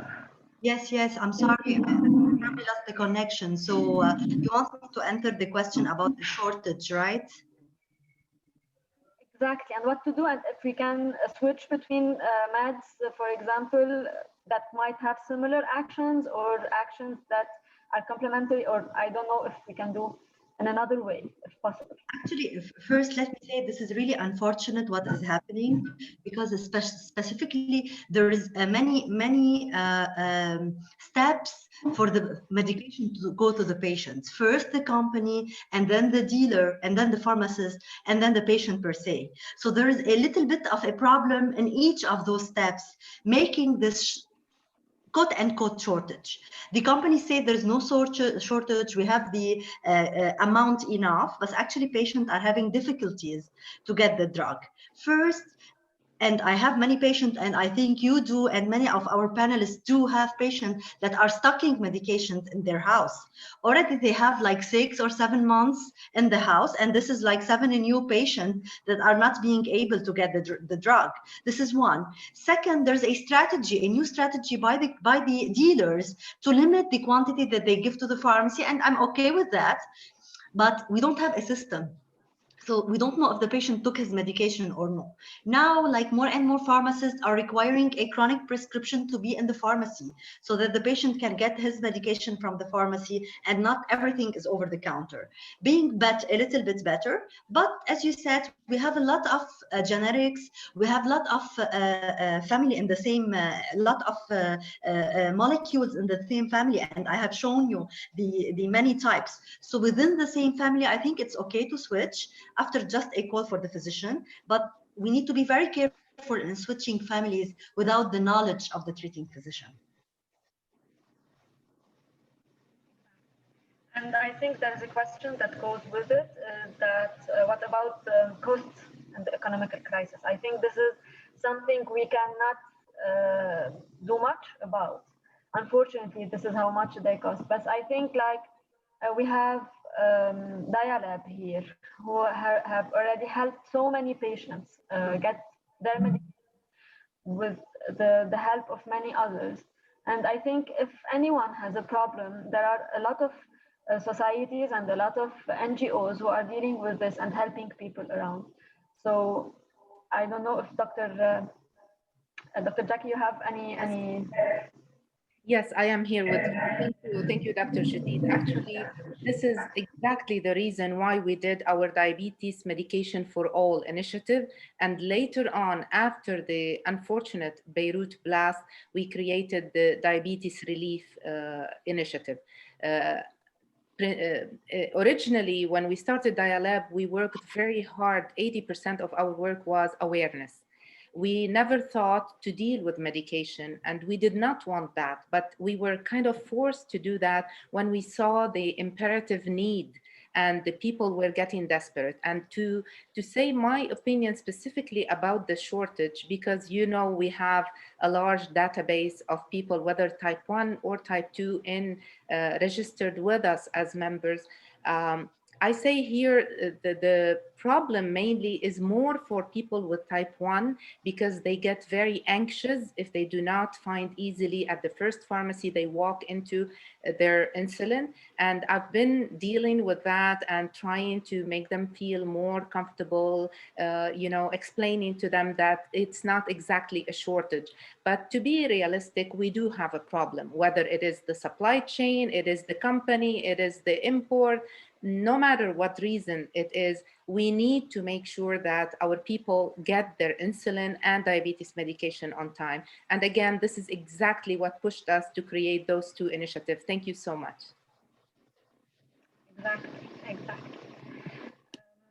Thank you, Dr. Jackie. This is very important. And thank you for helping people, whether type 1 or type 2 diabetic patients, to get their medication on time and the right medication. As Dr. Nakhour was saying, we can switch between the same family. So I think you are doing a great job. Thank you so much. I'm gonna look at the questions we have.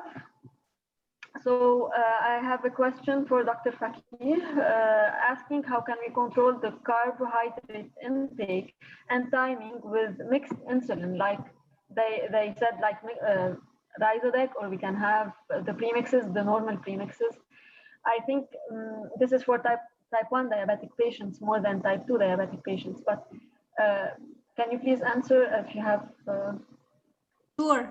When it comes to insulin prescriptions, especially when a patient is placed on a full insulin regimen, what we use is a technique called advanced carbohydrate counting, where we compute the amount of total insulin prescribed to a patient and coordinate that with the amount of carbohydrate that is covered by 1 unit of rapid acting or regular acting insulin.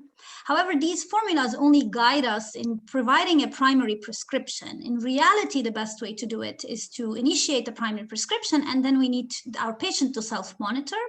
And this is where Dr. Nancy's time and range discussion today also was very important. We are now using it a lot with patients who have a continuous glucose monitor. They help us understand and derive the insulin to carbohydrate ratio of that person specifically, which is a more accurate way of eventually adjusting the prescription and helping patients achieve what targets they need to achieve. So it's advanced carb counting. I couldn't explain the details of it now. That would require a whole workshop, not just a lecture. Exactly. And I have another question for you, Dr. Fakih, because it came up. What about the kind of the healthiest bread for diabetic patients? We get this a lot from our patients, and I think from dietitians, they go to them asking them, what kind of bread do we eat? A whole wheat brand? Yeah. Well, of course, we recommend, typically speaking, a whole grain bread. So whether it's made of whole wheat, we prefer definitely always whole grain bread and not just a white bread with added bran, which we call khibz al-khali, meaning that's what I mean. However, any bread that has either added fiber or that is whole grain in nature is superior to a refined bread because the entire kernel or the whole grain is actually grinded and turned into flour, and we get the benefits of the nutrients. The protein is higher also, and the fiber content is higher. And that helps both in attenuating the rise in blood sugar, but also on the long term, as we said, higher intakes of fiber also have protective effects. So it's the idea of going back to whole grain foods, whether it's bread or rice or pasta or burghul, whichever it is. And, you know, patients with diabetes can enjoy virtually any food they wish to eat. Thank you so much. I can see from the questions that Dr. Nakhoul has already answered many questions. I'm gonna go briefly on them because I think we are out of time. They asked about SGLT2s. Sorry? I think we were short of time. That's why I typed the answer. Okay. So what I'm gonna do is ask anyone who is interested with knowing the answers to go and check Dr. Nakhoul's answers on that. I think we covered everything, and I still have one question for Dr. Zughbi. As you said, we went from need to survive, then need to adapt, then need to stay in range and not have hypoglycemia. But nowadays, we are talking about a quality of life. Now, patients know they can have a safe insulin, know they can have a time in range that is good. They do not do hypoglycemia, but now they are asking for more. And this is important because quality of life in diabetic patients is important, especially that usually it starts at a young age, at the age of 7 and 8. And this is important for the patient, for the kid and for his parents. So do we have any new ideas or any new inventions concerning insulin and the quality of life? Thank you for the question. I think all we talked about is part of the quality of life. So quality of life is about having no hypoglycemia. It is about having a flexibility to adjust insulin dose with the meals, with the meal time. So all of this is quality of life. We still have the problem with insulin because till now insulin is an injectable drug. So patients do not like to have injections 1, 2, or 3 times. And then it is about the dosing of the insulin and the transport of the insulin. So what is going now in the research is going in this way. So we have more adapted pens. We have needles that are less painful. We have more smart pens, which will make errors and technical errors less frequent. And then we are starting to hope for new ways of administering insulin, like the puffs or the oral insulin, which is not a reality till now, but we hope that this will be a giant step toward a better quality of life for patients with diabetes.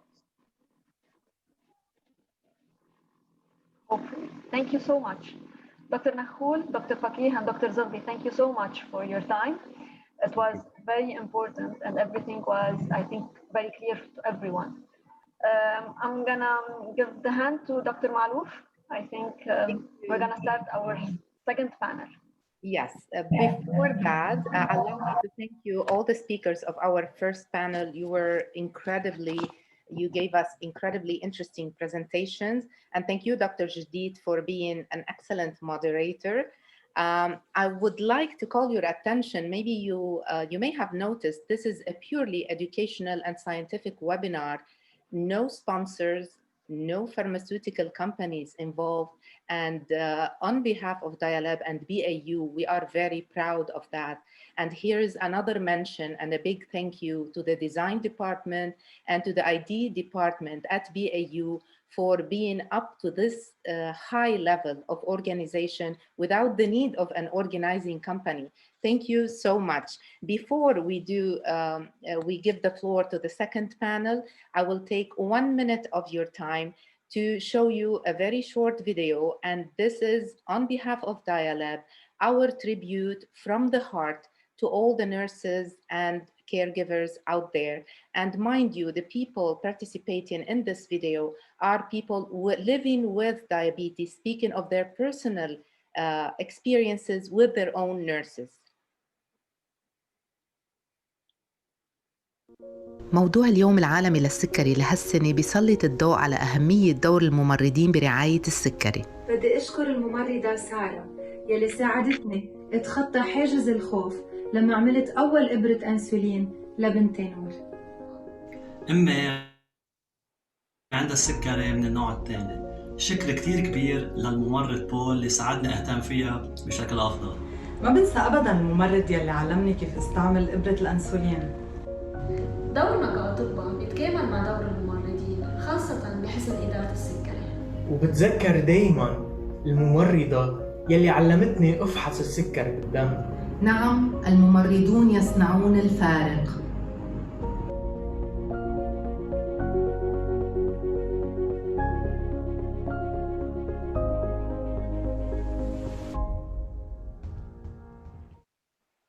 Thank you. And now I give the floor to Dr. Nisreen to go ahead with the second panel of this evening. Thank you, Dr. Jackie.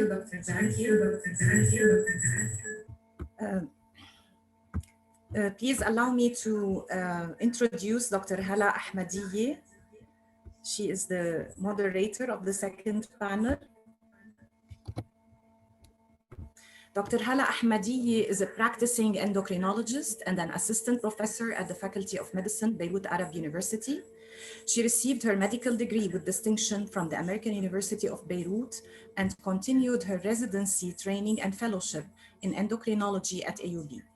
She pursued her Master's of Health Professional Education and is currently the chair of the Medical Education Department at the Faculty of Medicine, Beirut Arab University. She was awarded the Alpha Omega Alpha Award for her outstanding achievements. She is active in research focusing on endocrine disorders and is an author of several publications in this domain. Dr. Hala? Thank you, Dr. Nisreen. Good evening, everyone. It's a pleasure to be moderating the second panel of today's webinar. Can you hear me? Are you able to hear me? Yes, okay. yes. Okay, so it's a pleasure to be moderating today's second panel of today's webinar, looking at the role of nurses in diabetes care and management. It's not a surprise that the World Diabetes Day for the year 2020 had a theme, Nurses Make the Difference for Diabetes, highlighting the important role that nurses have in the care of patients with diabetes mellitus. Before I present our honorable speakers, I would like to remind you that if you have any questions for the respective speakers, you can of course ask them in the question and answer tab, and we will hopefully tackle them by the end of the second panel.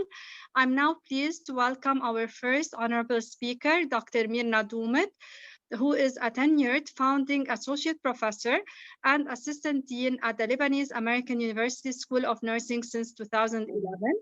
She served as a nursing faculty at AUB before that from 1990 to 2010. Dr. Doumet's scholarship reflects her expertise in oncology nursing, palliative care, and nursing workforce. Her publications shed the light for the first time on many gray areas in the field of oncology in Lebanon that were not explored or discussed before. She's a co-founder of a non-governmental organization, Awareness for Breast Cancer, and in 2018, she received the Past President Award from the International Society of Nurses in Cancer Care for her extensive work in the field of oncology. Dr. Mirna Doumet is the president of the Order of Nurses in Lebanon, and she's a fellow at the American Academy of Nursing. She's also a member on the Lebanese Ministry of Public Health National Committees for Breast Cancer Awareness and Palliative Care and Pain, and representative of the Ministry of Public Health on the Arab Nursing Council for Health. She's a reviewer of many different international nursing journals, and she would be presenting to us the art and science of nursing and diabetes care. Dr. Doumet, the floor is yours. You need to please unmute yourself.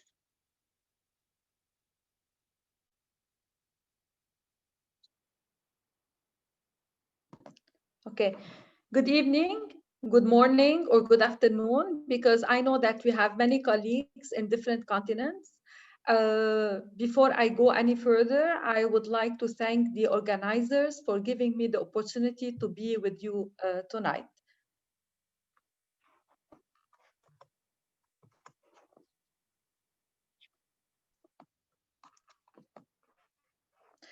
Before I start my presentation, I would like to salute all nurses because this year is the year of the nurse.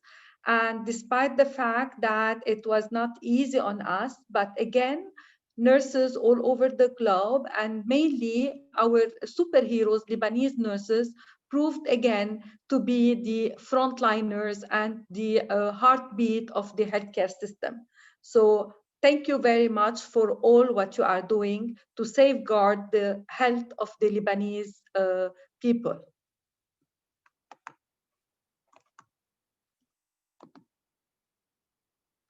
So if you want to describe nursing, nursing is both an art and a science. It's a heart and a mind.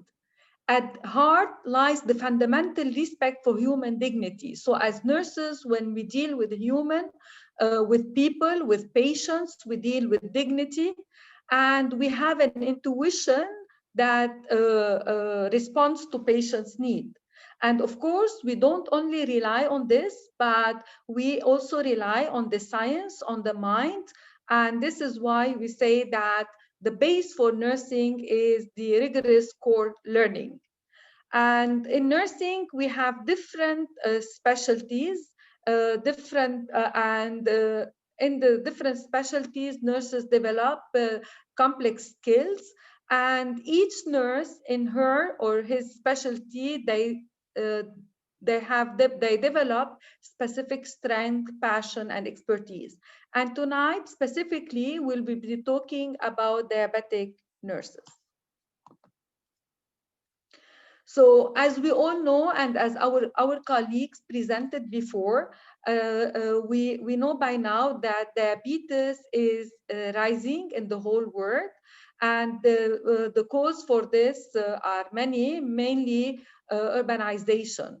And unfortunately, while preparing this presentation, I could not find any national prevalence of diabetes in Lebanon.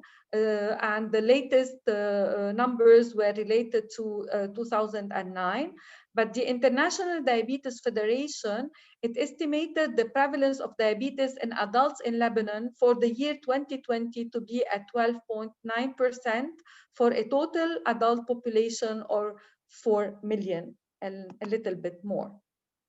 So with this number, what is the role of the nursing staff with diabetes, and why this year was named after the nursing profession? Because as nurses, we have a very important role and we have clear responsibilities when we are dealing or treating patients with diabetes, whether those who have tests or those who would be diagnosed with diabetes. And of course, nurses have different roles in different places, whether clinical, whether social, whether educational, and using all these information that nurses are providing in different places would also help patients deal with their diabetes, and also it would help us to decrease the number of unnecessary referrals to specialists. And of course, it will also decrease the number of visits to clinics. And we always said it that if we invest in nursing, this will decrease the cost of the healthcare system. So colleagues have talked about the major complications of diabetes, and I will not dwell on this, but we all know as nurses that we have complications at two levels, the micro level and the macro level. And with all these implications at the micro or macro level, nurses would need to deal with patients. So the nurse's role and the necessary skills for nurses, of course, nurses need to have analytical skills. So when they are taking history for a patient, or when a patient is presenting for symptoms, they have to analyze all this data. Second, they need to have communication skills in terms to communicate to patients and to the family, because when we deal with diabetes type 1, we're not dealing only with the individual, we're dealing with the individual and the family, specifically in diabetes type 1.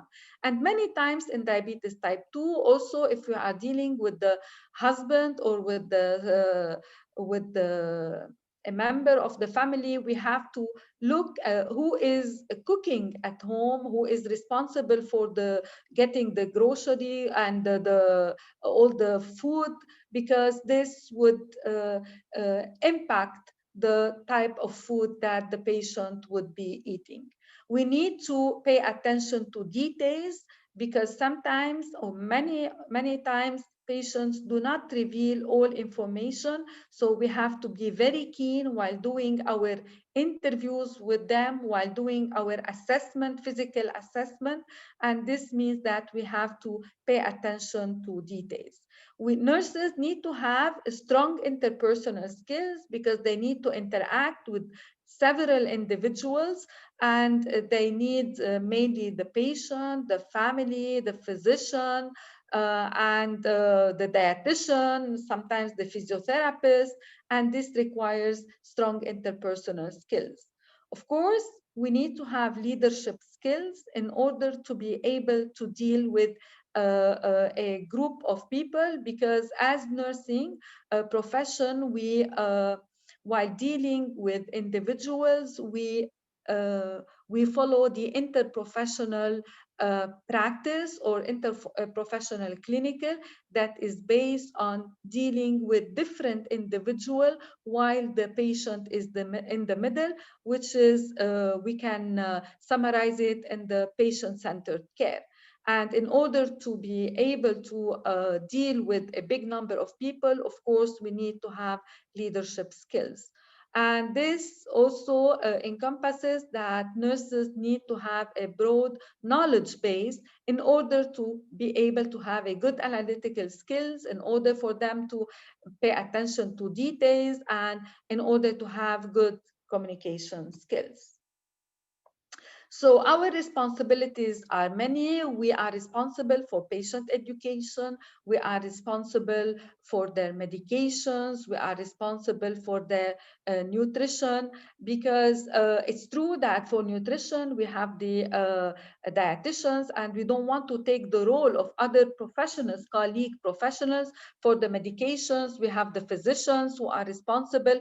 But as it was mentioned before, because we are the frontliners, because we are there 24/24, 7 days a week, and we are closer to patient and to their families, this is why the responsibility lies within our hands, because the physician may see the patient once or twice per day. The dietitian may pass once, maximum twice a day, or during the patient stay. But nurses are always there as frontliners, and they are always there closer to the patient. Also, our role is to do screening and to do prevention and early detection. And for me, this is the most important role for nurses. Many people think and believe that our main role is within hospitals. I say no. It's true that the majority of our nurses work in hospitals, but our important role, the role that will have impact on finance, on society, on quality of life, is in the community, is before the individual reaches the hospital, is in screening, in prevention, and early detection. And believe me, many nurses think that this is not an important role, whereas I do believe that this is the most important role, because it will prevent individuals from developing complications, and it will decrease the hospital admission, and it will improve the quality of life. So what is nursing in a nutshell? So it is an autonomous and collaborative care of individuals of all ages. So we deal with all age groups. We deal with families, with communities. We deal with the sick and with the well people. And our role with the well people is more important and more needed than our role with the sick people. So nursing includes the promotion of health, the prevention of illness, the care of the ill, the disabled, and the dying people. And in the 21st century, nursing is known to be the glue that holds a patient healthcare journey together. So across the whole patient experience, wherever there is someone in need of care, we are there as nurses to work to identify and protect the needs of this individual. And of course, the reputation is that we provide compassion and dedication, but behind compassion and dedication, we are a very specialized profession. And I insist that we are a profession, and because we have evidence-based and we have nursing research that made us a discipline. And this discipline of nursing is constantly evolving to meet the needs of the society. So no matter what is their field of specialty, nurses utilize the same nursing process, which is a scientific method, which means that nursing is science, and we do the assessment, diagnosis, planning, implementation, and evaluation every time we approach an individual, whether for prevention, intervention, or later on post-hospital. So what do exactly nurses do? And we cannot have one single answer. So our responsibility is very wide. So we can move from making acute treatment decision to providing inoculations in schools. But the main common denominator for each role that we are playing is the skill and drive that it takes to be a nurse. So it's not easy to be a nurse. And through our long-term monitoring of patients' behavior and knowledge-based expertise, we are the best as nurses to take care of an encompassing view of a patient's well-being. Why? Because we are all the time available, continuously assessing the patient's condition. And the ICN, International Council of Nurses, believe that health is a human right. And ICN is at the forefront of advocating for access to health, and nurses are the key to delivering it. This is why the WHO this year declared it the year 2020 as the International Year of the Nurse and the Midwife. So all over the world, we have individuals, we have communities that are suffering from illness. Why? Because lack of accessibility and affordability to healthcare. But also, we have to remember something very important, that the right to health applies to nurses as well. If we don't have healthy nurses, we cannot have quality care or quality life for patients. So we all know that improved quality and safety for patients depends on positive working environment for staff. And we have evidence for this. We have research, nursing research, that proves that if nurses are not happy, if they don't have a positive, welcoming working environment, the satisfaction would be low, and this would impact the safety and the care and the satisfaction of patients. This all means that the right to a safe working environment, adequate remuneration, and access to resources and education is a right for every nurse. Also, we must add to this the right to be heard. So nurses have the right to be heard and the right to have a voice in decision-making and policy development implementation. The treatment of a disease may be entirely impersonal. but the care of a patient must be completely personal. And this is what we believe in as nurses. There is no other profession that attends to people's need in their most vulnerable periods of time as nursing does. And I don't need to repeat why. So the relationship between the client and the nurse provide a unique and intimate view of a person's life. So nurses spend most of their time with their patients and their family. And of course, because of this, they have the first-hand knowledge of the stories that will impact the health and the well-being of the patient. So everyone has a story, and every story has the potential to improve the health system. And this would enable individuals and community to achieve their highest attainable standard of health. So from all these insights comes the power of change.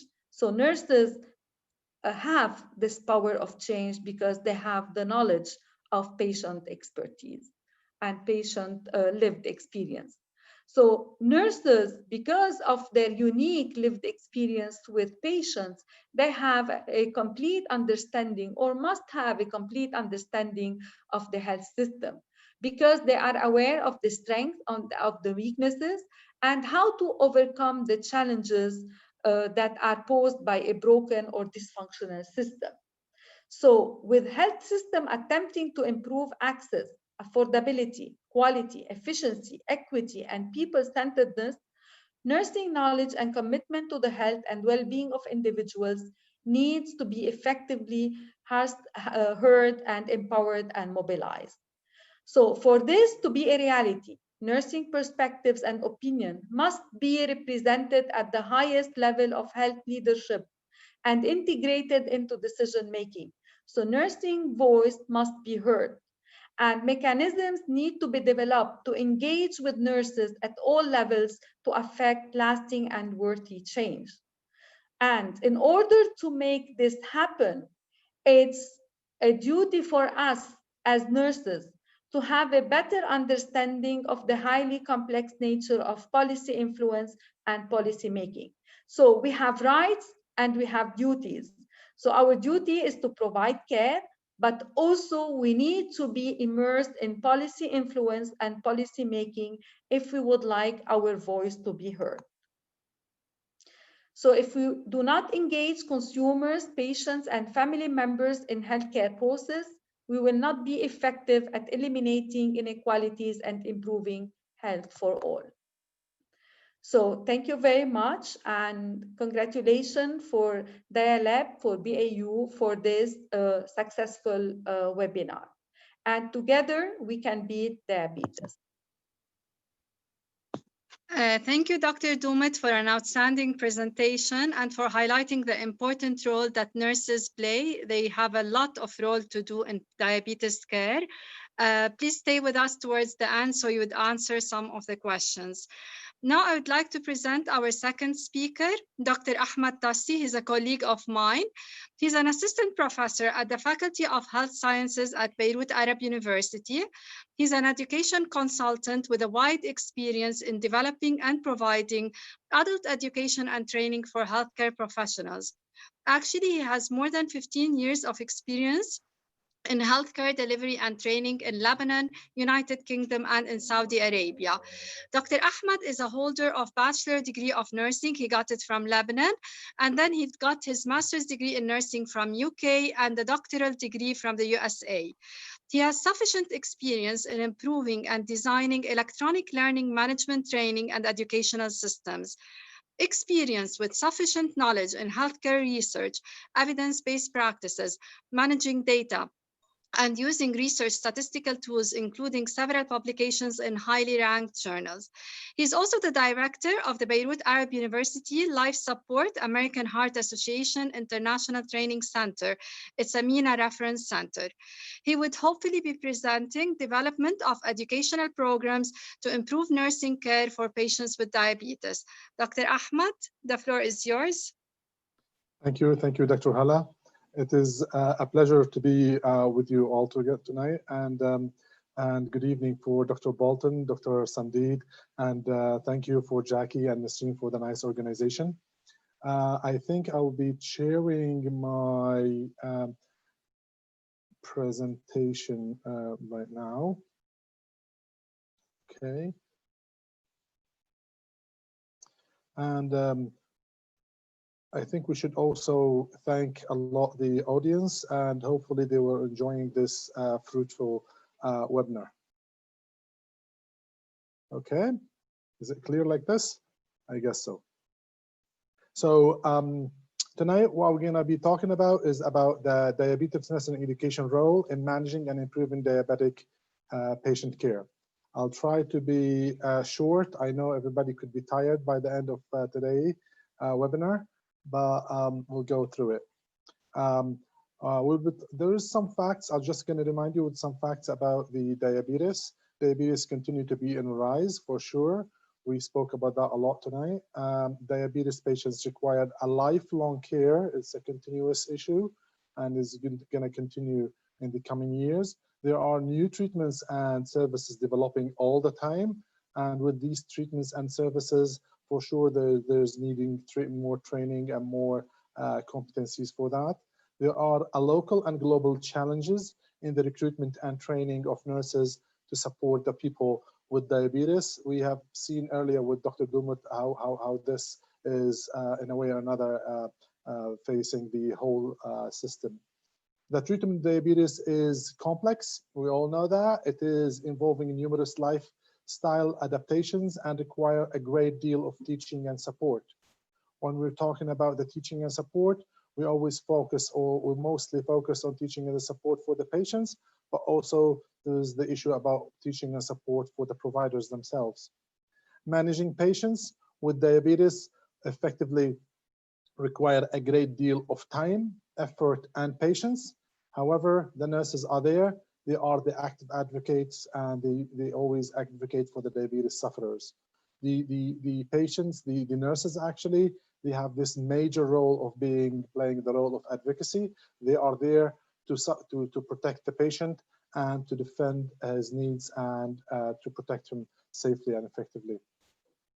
When we're talking about education and training, we say that educated and adequately trained diabetes nurses are able to deliver quality, cost-effective care by applying all the combined skills and knowledge from their training as diabetic nurses, whether they are nurses, educators, nurse specialists, or nurse practitioners.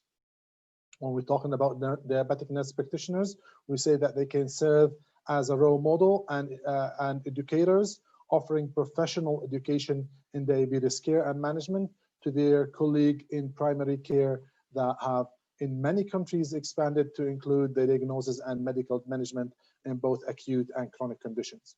For sure, this concept of nurse and practitioner, especially when they're in the expansion of diagnosis and medical management, we still lack it in Lebanon in a way or another. However, we are having very promising definitions of practitioners nowadays in some of the hospitals, and I think we are in the right track. When we talk in general about the specialized diabetic nurses, we say they have a big role to play in the direct patient care and practicing the direct patient care. They have a big role to play as a practitioners in terms of the procedures and the therapies.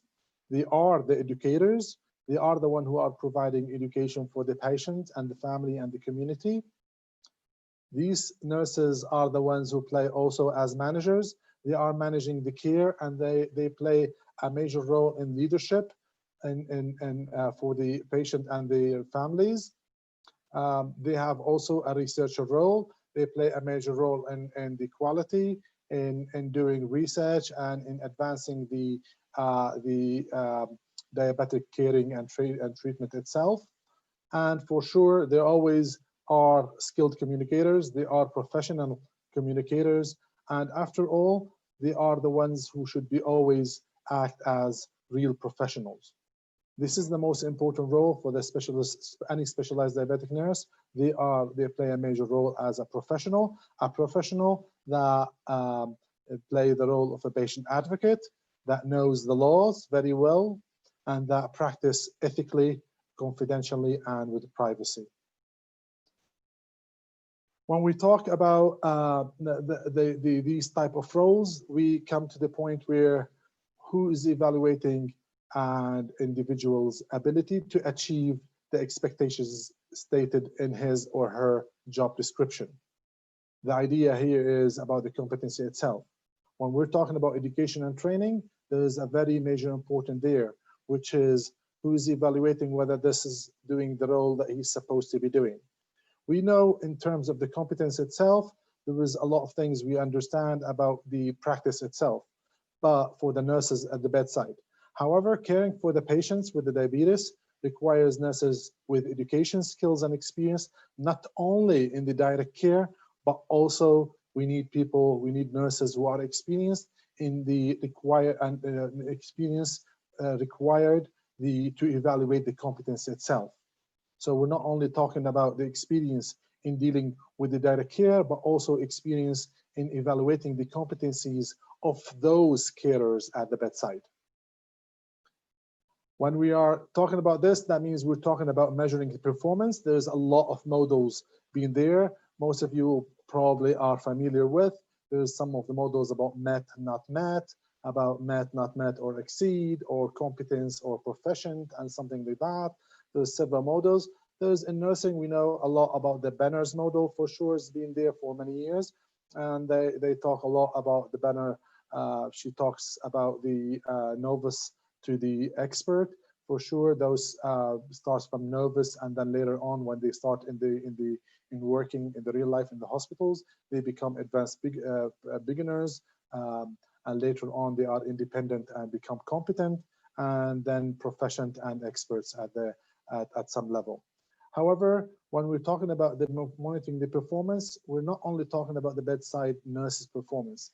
The key point here for the advancement of care is that what about the evaluators or the assessors' performance? That's very important, is that we should be looking at some time about those assessors or the evaluators' performance themselves. And to do so, we're doing the same thing. We're not doing any new models or anything at all, but we have to be careful very much here is in what? We have to be very careful, and the point is that we're not looking for experts. Is somebody an expert in doing a task? It doesn't make him a competent in being an assessor. It doesn't make him a competent in even teaching the task. You could be expert in something, but you could be an awful teacher. You could be having good skills, even good knowledge, but not everyone who has good knowledge and skills are good teachers. And this is a very key issue in measuring the performance, is that we need to be measuring the performance of the assessors. What we're looking for competent assessors. We're not really that much interested to have really expert assessors. It's good to have expert assessors, but what we're looking for is that they have the minimal qualification to be assessors, to be role models, to be educators and diabetic nurse specialists. That's the key. That's the thing we need to be looking at. When we know what we're looking, what we're facing, that means this is the way to prepare those assessors. Then we look for the training, and then we know when we know these key performance indicators or key performances points, then we know what they need from training, what we need them to put them at what level of education or what education they need to support them to do this task. So there was a need for something called internal moderator, a validator, some person there that provides the support, the advice, and the guidance for the assessors. What we do currently in many of the hospitals, we do that. We do that in different names, in different ways. However, this needs to be very structured, and it doesn't need to be in a hospital. Whether in any healthcare setting, this needs to be very structured in a good way. So the internal validator, what they do, they assess, they support the assessors and provide them with the resources to carry out their role effectively. They do look after those assessors who are looking after our carers, who are looking after our patients. Does that make it a little bit complicated? Not much, no? So if we look into this model here, that's our client. What nurses look at our patients all the time. They are our clients. They are the one we look after, like the barber, you know, we are the one who do that. We look after them. We need them to be safe, happy, and we provide all the support for them. But the first thing you need is not to harm them, to make them in a safe environment. Then then we look for the quality of care. So when these nurses, to protect these patients, we need somebody to be assessing those carers and somebody looking after their competence.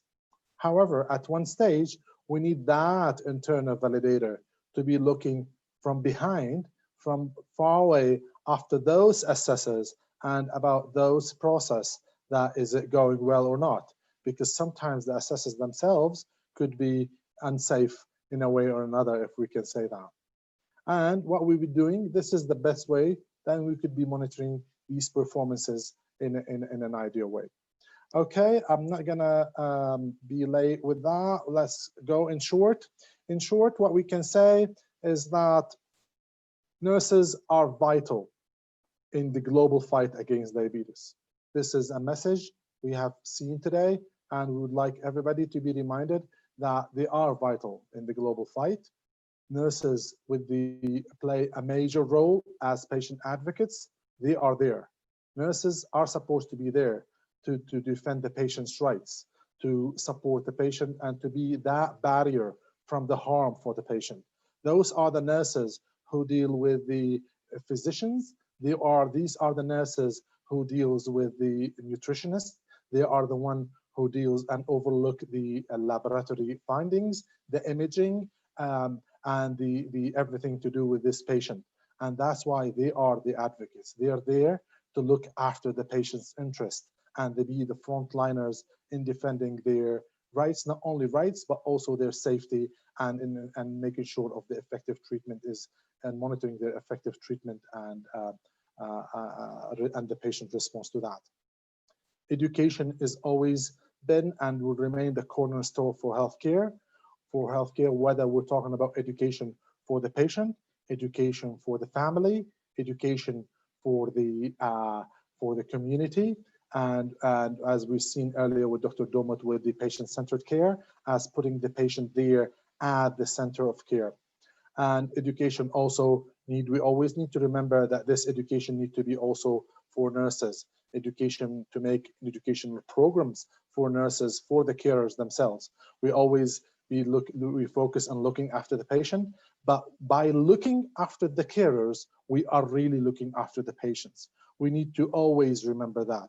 When we are looking after the carers, this is one of the ways to be looking after the patients. And proper performance management is a key for the competence retention to keep those nurses, diabetic nurses, competent and retain their competencies at all times. Diabetic nursing education is the key for appropriate management and improvement of diabetic patient care. There was just a few more recommendations. One of the recommendations is that the trend for more nurses education and training to become diabetic educators, diabetic specialists, or nurse practitioners can only lead to a better care for people with diabetes. We always need to look into that. Employers need to look into that when those nurses want to do their studies, they want to do their education to become more specialized, what they're going to serve in the end, they will be serving those patients. Collaboration with the physician and other practitioners in the practice work both ways and benefit both the providers and the practitioner and the patients. And lastly, healthcare organizations need to invest not only in recruiting of more nurses as we see all the time, but also in the education and training so nurses can provide the best possible support to people living with the diabetes. Those healthcare organizations need to be looking at this investment. They are investing in these nurses. It's not only the nurse that we need to be looking after continuing education and training, but the health organizations themselves need to invest into that and need to work in doing so. Thank you. This is all for me, and I hope you enjoy the rest of the webinar. Thank you, Dr. Ahmad, for a very nice presentation and for highlighting the importance of not only educating the patients, but also the healthcare professionals who are providing care for our patients. Last but not least, I would like to present our third speaker, Dr. Najwa Gerges Leghawi. She has a Bachelor of Science in Nursing from the Lebanese University, Then she got a master in public health from the American University of Beirut and a PhD degree in therapeutic patient education from University at Alsace, France. She's currently an assistant professor of nursing at the Faculty of Nursing and Health Sciences at NDU. Dr. Gilgis has more than 15 years of teaching experience at the Lebanese University and other academic institutions like Kuwait University, Holy Spirit University of Kasdik, and St. Joseph University. She supervised research theses for medical graduate and undergraduate nursing students. She coordinated different research projects at Kuwait University and at the Institute for Development Research Advocacy and Applied Care. She has a number of publications in several peer-reviewed journals, and she is a member of the Committee of the Nursing Colloquium at the Ministry of Education and Higher Education. And she's currently chairing the Continuing Education Committee at the Order of Nurses in Lebanon. She would present Controlling Diabetes in the Community, a nursing approach in the primary care setting in Lebanon.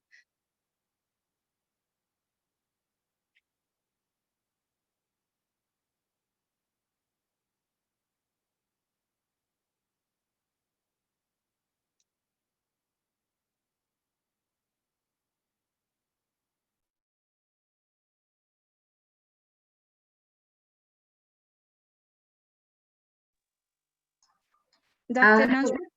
Yes. Okay, good evening. Can you hear me? Yes, we can. Okay, and you can see the presentation? Yes, we can see it as well. Okay. Good evening, everybody. I know that you are a little bit tired. You know, this is, I am the last one to present today. I would like to thank the organizers for inviting me for this, to be a speaker in this controlling diabetes, especially that my PhD is on controlling diabetes. And I like to share also what I have learned in my thesis and what policy we can do in Lebanon for diabetic people. Because what I learned from this experience that nursing, they have a very important role in controlling diabetes in the community. Especially now I will be summarizing what my colleagues also have said, because there is a nursing approach in primary care setting in Lebanon. As most of you presented today, we have the primary level of prevention, which is the health education, the lifestyle changes before getting the diabetes. We have the secondary level, which is the screening for diabetes. So when we are screening, we can help people catch up with their diabetes and not getting the disease. And we have the third level, which is when people, they get the diabetes and they have to live with. So my thesis, I worked with people who have already the diabetes. Okay, so I will be going through my presentation. And today, this is a tribute for nurses. I will, during my presentation, I'll show you what I have discovered in this thesis. Okay, oh, it's not working. Okay, sorry. So first of all, this is the definition with some figures that most of you already know. We know the risk factors, especially that we have many controllable risk factors for diabetes, so we can work over that. The complications also, you have already highlighted the micro and macrovascular, and as you know, also we have short and long-term complications. But what is the most important thing, that strict control of blood sugar, blood pressure, and cholesterol, we can reduce these complications. So whenever a person has diabetes, as nurses, we have a very, very important role in the community. And here I will be stressing on the community more than the hospital, how to help people with diabetes. And over the past 20 years, the responsibility of care, it shifted from hospitals to primary care. What does it mean? Normally, people, when they are sick, they go to the hospital, they seek help. So in the primary care centers, a lot of things can be done. Prevention of the disease, screening, and management sometimes. So this is where primary care has a very important role. despite the fact that there are many guidelines for diabetes management, okay, but still we have many problems with diabetes. And today, Dr. Sandeed, he exposed to us that the numbers are increasing. When the numbers are increasing and they say that 50% of people, they have already diabetes and we don't know, or they don't know, okay? So it means that all these efforts are not yet efficient. And this is very important thing to highlight. So why? Even people who have diabetes, they don't have what you call compliance. What does it mean, compliance? Compliance, it means that they have to follow what the physician or the healthcare provider or the nurse or the dietitian or the psychologist, there are many, this is a multidisciplinary approach. They help them with their diabetes, so it's not there. So many patients with diabetes, still they are living many risks in their life. So here there are a wide range of interventions. They are helping to improve the provision of diabetic care and a better metabolic control. What does it mean, a better metabolic control? Today I learned something that Dr. Nakhoul exposed about time in range, something like that. But I wonder, today we are asking about the cost. We are living in Lebanon. It means that we will have many difficulties later on in accessing the healthcare and maybe these innovative technologies that we really need maybe in diabetes management. So better metabolic control, still maybe we have to rely on the HbA1c. Here, because this is a tribute to nurses, I like to talk about one of the nurses. When I studied nurses, I liked her. Her name is Dorothy Elizabeth Orem, and she's one of the founders of the self-care theory, and we call it the Orem model of nursing. What does it mean? Dorothy Orem, and I liked, and when I studied nursing many years ago, I liked what she thought, and she thought that we have to help an individual to take care of himself or herself. Why? Because they are partners in care. And as healthcare providers or nurses or physicians, when we are offering this care to the other who is the sick or the well, we have to teach them how to take care of themselves. And this is what we call the Orem model of nursing. And she said that this is the individual ability to provide self-care. Sure, not everyone can do the self-care, but in general, people should be more responsible, especially with the patient's rights and the human rights, to perform on own behalf, maintaining life, health, and well-being. So she defined the theory of self-care, self-care deficit theory, and the nursing system. And she defined also nursing. I will not go through, already Dr. Toumet, she went through. But this is the practice of activities individuals initiate, perform on their own in maintaining life, health, and well-being. And this is the individual ability to self-care. Yani, it means that the patient here, he should learn, he will be the learner how to take care of himself or herself. And this is very important when we are talking about diabetes. Healthcare providers, they cannot do by themselves. They have to involve the patient as a partner. And this is why we have many important challenges in effective diabetes management. And this is why clinicians, patients, they are overwhelmed by the need to address the specific diabetic treatment goals. So here in this webinar, I will give some examples from the literature, what has been done. So this is in 2006. I said that the late 20 years, we started with the interventions. This was a systematic review of interventions to improve diabetes care in socially disadvantaged populations.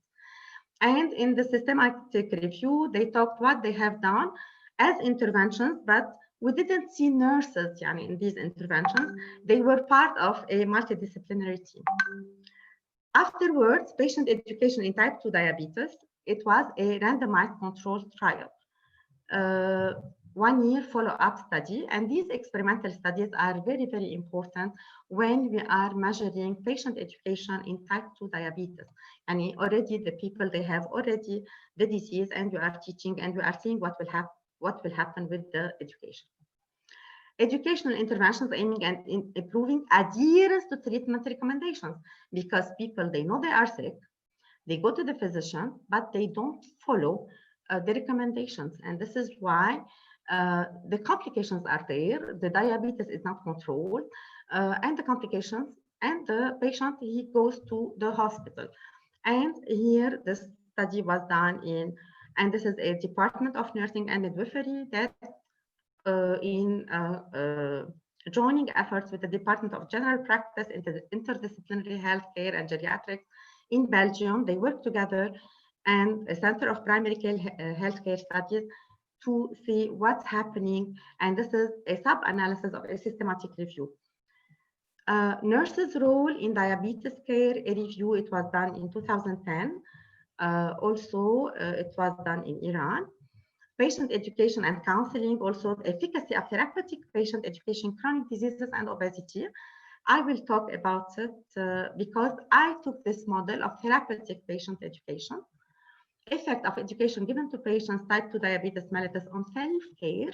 And this is here very important. We have to educate people how to take care and how to be partners in care. Self-efficacy, self-management, glycemic control in adults with diabetes mellitus, randomized control trial, family-oriented self-management. Here they involve the family also in taking care of the diabetic patients, and to improve self-efficacy, glycemic control, quality of life. And this has been done in Australia and Thailand. Outcomes of educational interventions in type 2. Évaluation d'une intervention infirmière. This article has been published by a Lebanese nurse. She is a PhD holder at USG called Randa Atalla. Also, this is something published in 2019. And I believe this is a very good start for nursing involved in the diabetic education. This is also another consensus here, and we see down the Association of Nurse Practitioners. And as you know, in Lebanon, we don't have many nurse practitioners working autonomously. So what we learn from all these, and there are too many other papers, who are the patients, who are the research participants, who are the educators, multidisciplinary, peer-to-peer, family members, what is the method of teaching, collaborative, individual, by phone, online, blended, etc. So we found in many randomized control trials all that. What is the content of the education, the duration, the indicators, the HbA1c, the self-care activities, self-efficacy, quality of life, and if this intervention is efficient or not. Many of these studies, they show that they are really very efficient, and there was efficacy in making the life of diabetic patients better. So I will show, so this is the role of nurses, as I said, at 3 different levels. I will talk about, oh, sorry.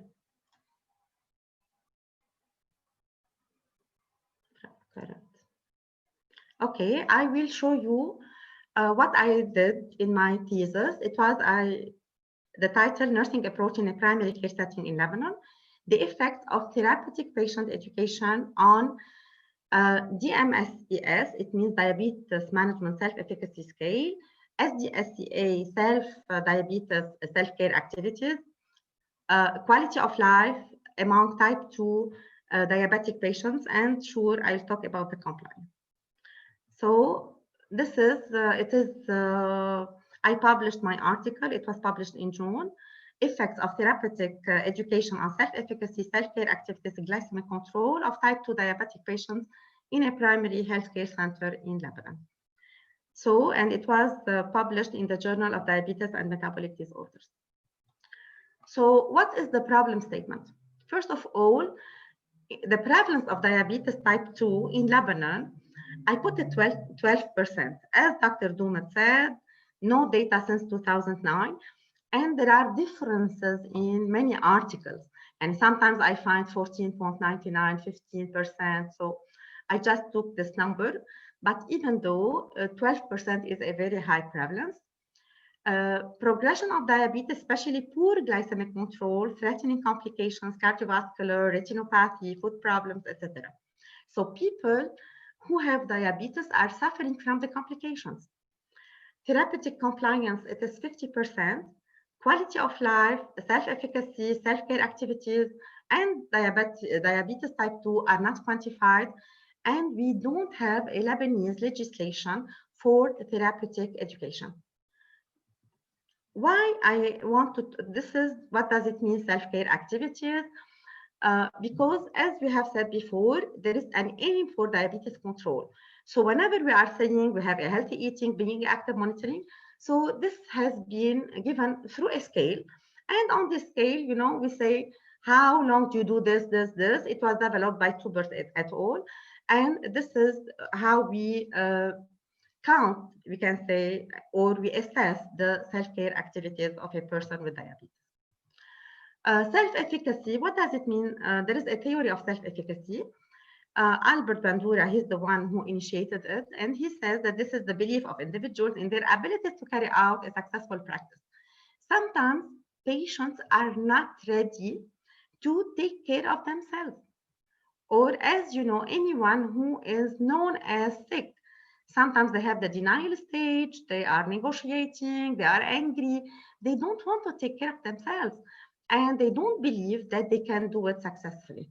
So self-efficacy is very important whenever we have a patient with a chronic disease, and especially diabetes type 2, and there is a scale that I use for this purpose. The quality of life, what does it mean? This is the perception of an individual for their position in life, in the context of the culture, value systems in which they live, and in relation to their goals. I use an instrument called SF36, and this measures the quality of life of the patient. Therapeutic patient education. This is a very, very important concept. You know, WHO in 1998, they listed 60 chronic diseases, including diabetes type 2. And in this definition, they said that, and they encouraged all the people who are registered with WHO to implement this therapeutic education. Why? Because it enables patients to acquire and maintain skills that allow them to manage their treatment in an optimal manner in order to achieve a balance between the disease and themselves. It's a continuous process, okay? So it helps patients, families, okay? So this concept has been issued by WHO in 1998. What I want to tell you, I did my PhD in France, in Haute-Alsace. In 2010, in France, they issued all the legislations regarding the therapeutic patient education. What does it mean? It means that, for example, I can give you an example. If you fall down and you have a fracture, what do? You go to an orthopedic surgeon, you do the X-ray, you may have a surgery or not, depending on the what happened. But what is the most important? That when you finish, for example, you have 6 sessions of physical therapy, and you go for these 6 sessions or 10 sessions of physical therapy. But if a patient with a chronic disease or diabetes type 1 or type 2, he is sick or she is sick, and they go to a doctor and they just tell them, go home, you are sick, what they do? Nothing. And this is the therapeutic education. There in France, what happens? Whenever a patient is diagnosed with a chronic disease, they go to a center for therapeutic education. They are obliged by law to go and follow sessions regarding their disease, because they believe that these people, if they follow this education, they will take care of themselves and as a consequence, they will have less complications and the healthcare system is better. And they have refresher courses every 6 months, every 1 year. And they opened in France something we call it University of Patients, Université des Patients. And there are many people who are working in this field. They have developed the competencies of the healthcare workers, of the nurses in this domain. And I can tell you in 2010, they mentioned that the nurses, they will take care of this therapeutic education. In 2013, they made a change because they have a shortage in nursing. They said, no, anyone in education, they can learn and they can go and follow this education. So, so if you look, what happens when we are following a program of therapeutic education? This is in French. I will explain it. Savoir, it means knowledge. Savoir-être, it means behavior. And savoir-faire, it means skills.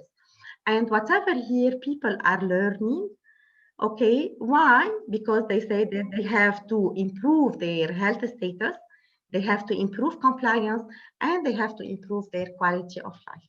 So whatever they are doing in this program, so they put objectives, they put actions, and there is real goals to have at the end of this training. So this is cognitive behavioral knowledge skills. Yani if I am saying, for example, skills, effective self-monitoring of blood glucose, okay, knowledge about nutrition, physical activity. So it is there in the program.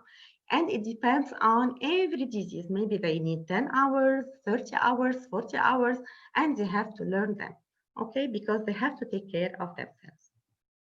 So, and this is what they call that the patients, they should acquire skills, competencies at the end of their, when they do this training. They should select the objectives for the management of their disease, modify their nutrition accordingly, take prescribed medicines, increase physical activity, and so on. And what is the most important thing here, that it is an individualized program. And every patient knows what he can apply. In order to have what you call the self-efficacy, the patient has to be part of this program, and he has to share with the healthcare worker about what he can do. Dr. Najwa, sorry for the interruption. There is 1 minute left due to time limitation. Okay, sorry. I will go through very fast.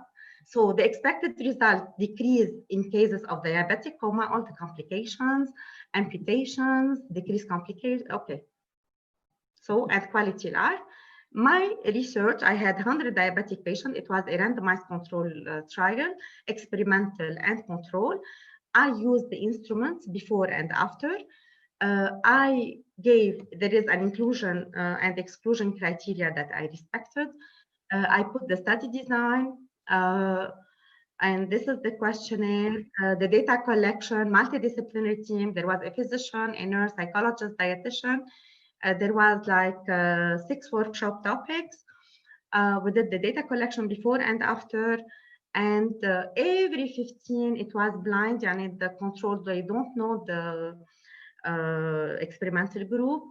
And the workshop topics were these. Self-care management was taught to the patients. We did the data analysis. I get all the ethical permissions, and the results, they showed that the 2 groups were comparable, and the health behavior also, they were comparable. And at the end, the HbA1c improved after the therapeutic education, as well as the self-efficacy, the self-care activities, the quality of life.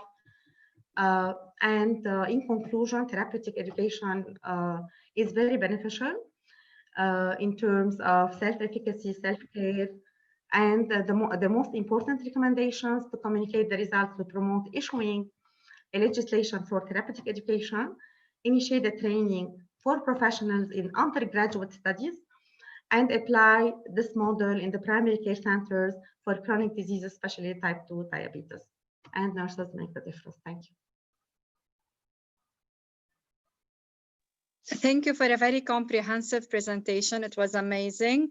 There was a question for Dr. Mirna Doumet that was answered by her in the question and answer. I'd like to ask a question to Dr. Najwa, please. With Dr. Sandid mentioned in the beginning that still many patients don't get enough patient diabetes care. So can you, and you already mentioned to us how important that is for the patients to actually self-care for themselves as well. Can you please mention some of the barriers for that, for not getting adequate education? It's not only about adequate education. You know that people, when they have diabetes, sometimes they don't have, you know, the signs and symptoms, and sometimes they don't know, and they don't really appreciate the risks of having diabetes and long-term complications. And this is why they are negligent about their health. This is why awareness is very important, and especially having like diabetic clinics, they take care of them, they follow them, because sometimes also we have many barriers, even financial nowadays. And even for doing a hemoglyco test nowadays, it's really a financial barrier for our population. Okay, thank you very much. I would hand it now to Dr. Nasreen Bisar, who would be doing the closing remarks. And thank you everyone for joining us. Thank you. Thank you, Dr. Hala. Thank you very much. At the end of this webinar, I want to thank the IT specialist, Mr. Anas Alawa, who was running the platform for us today, and thank all the speakers and the moderators and the audience for your interest and active participation. And I would like to kindly ask you to complete the very short evaluation of the event that will appear while you leave the meeting. I hope you enjoyed all the topics presented today and you will join us in future events. I'll hand it to Dr. Jackie now. Dr. Jackie. Thank you. I would like to thank from my end all the speakers who were with us tonight. Excellent presentations. I can't say anything less. Thank you to special thanks to Dr. Sandid, who remained with us, as well as the other speakers to the end. Dr. Mirna Doumet, I don't want to name all of you. You were all excellent speakers.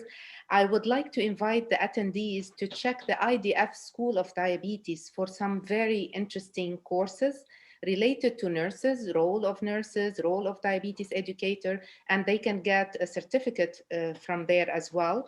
And also I would like to invite you to check Dialab's activities on all our social media platforms.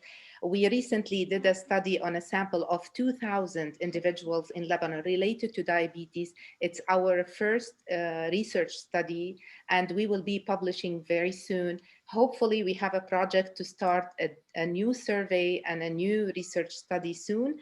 And what else can I say? Really, thank you all so much for bearing with us. Long time. Dr. Sandid has something to tell us, please. Yes, sorry. I am very proud of this activity because it puts the tram of the tracks. Can I speak in Arabic, maybe? تفضل. Because I am French educated, sorry. هلا الحقيقة ما في حدا من الموجودين إلا عطى الماكسيموم من المعلومات، وهو بحد ذاته كل واحد يعتبر قدرة كبيرة. المطلوب أنا برأيي السنة هاي نحط إيدينا بإيدين بعض ونشتغل على الامبلمنتيشن، مش بس نضلنا بالتيوري وكذا.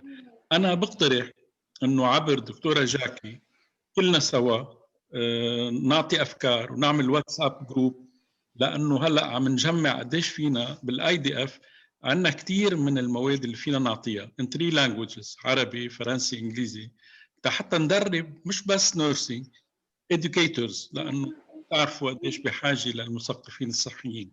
صدقوني ديابيتس لهم علينا كتير diabetic patient، والديابيتس بلبنان في كتير لازم نسكره ونشتغل عليه. شكرا لكم، شكرا جاكي، شكرا للجميع، والله يوفقكم.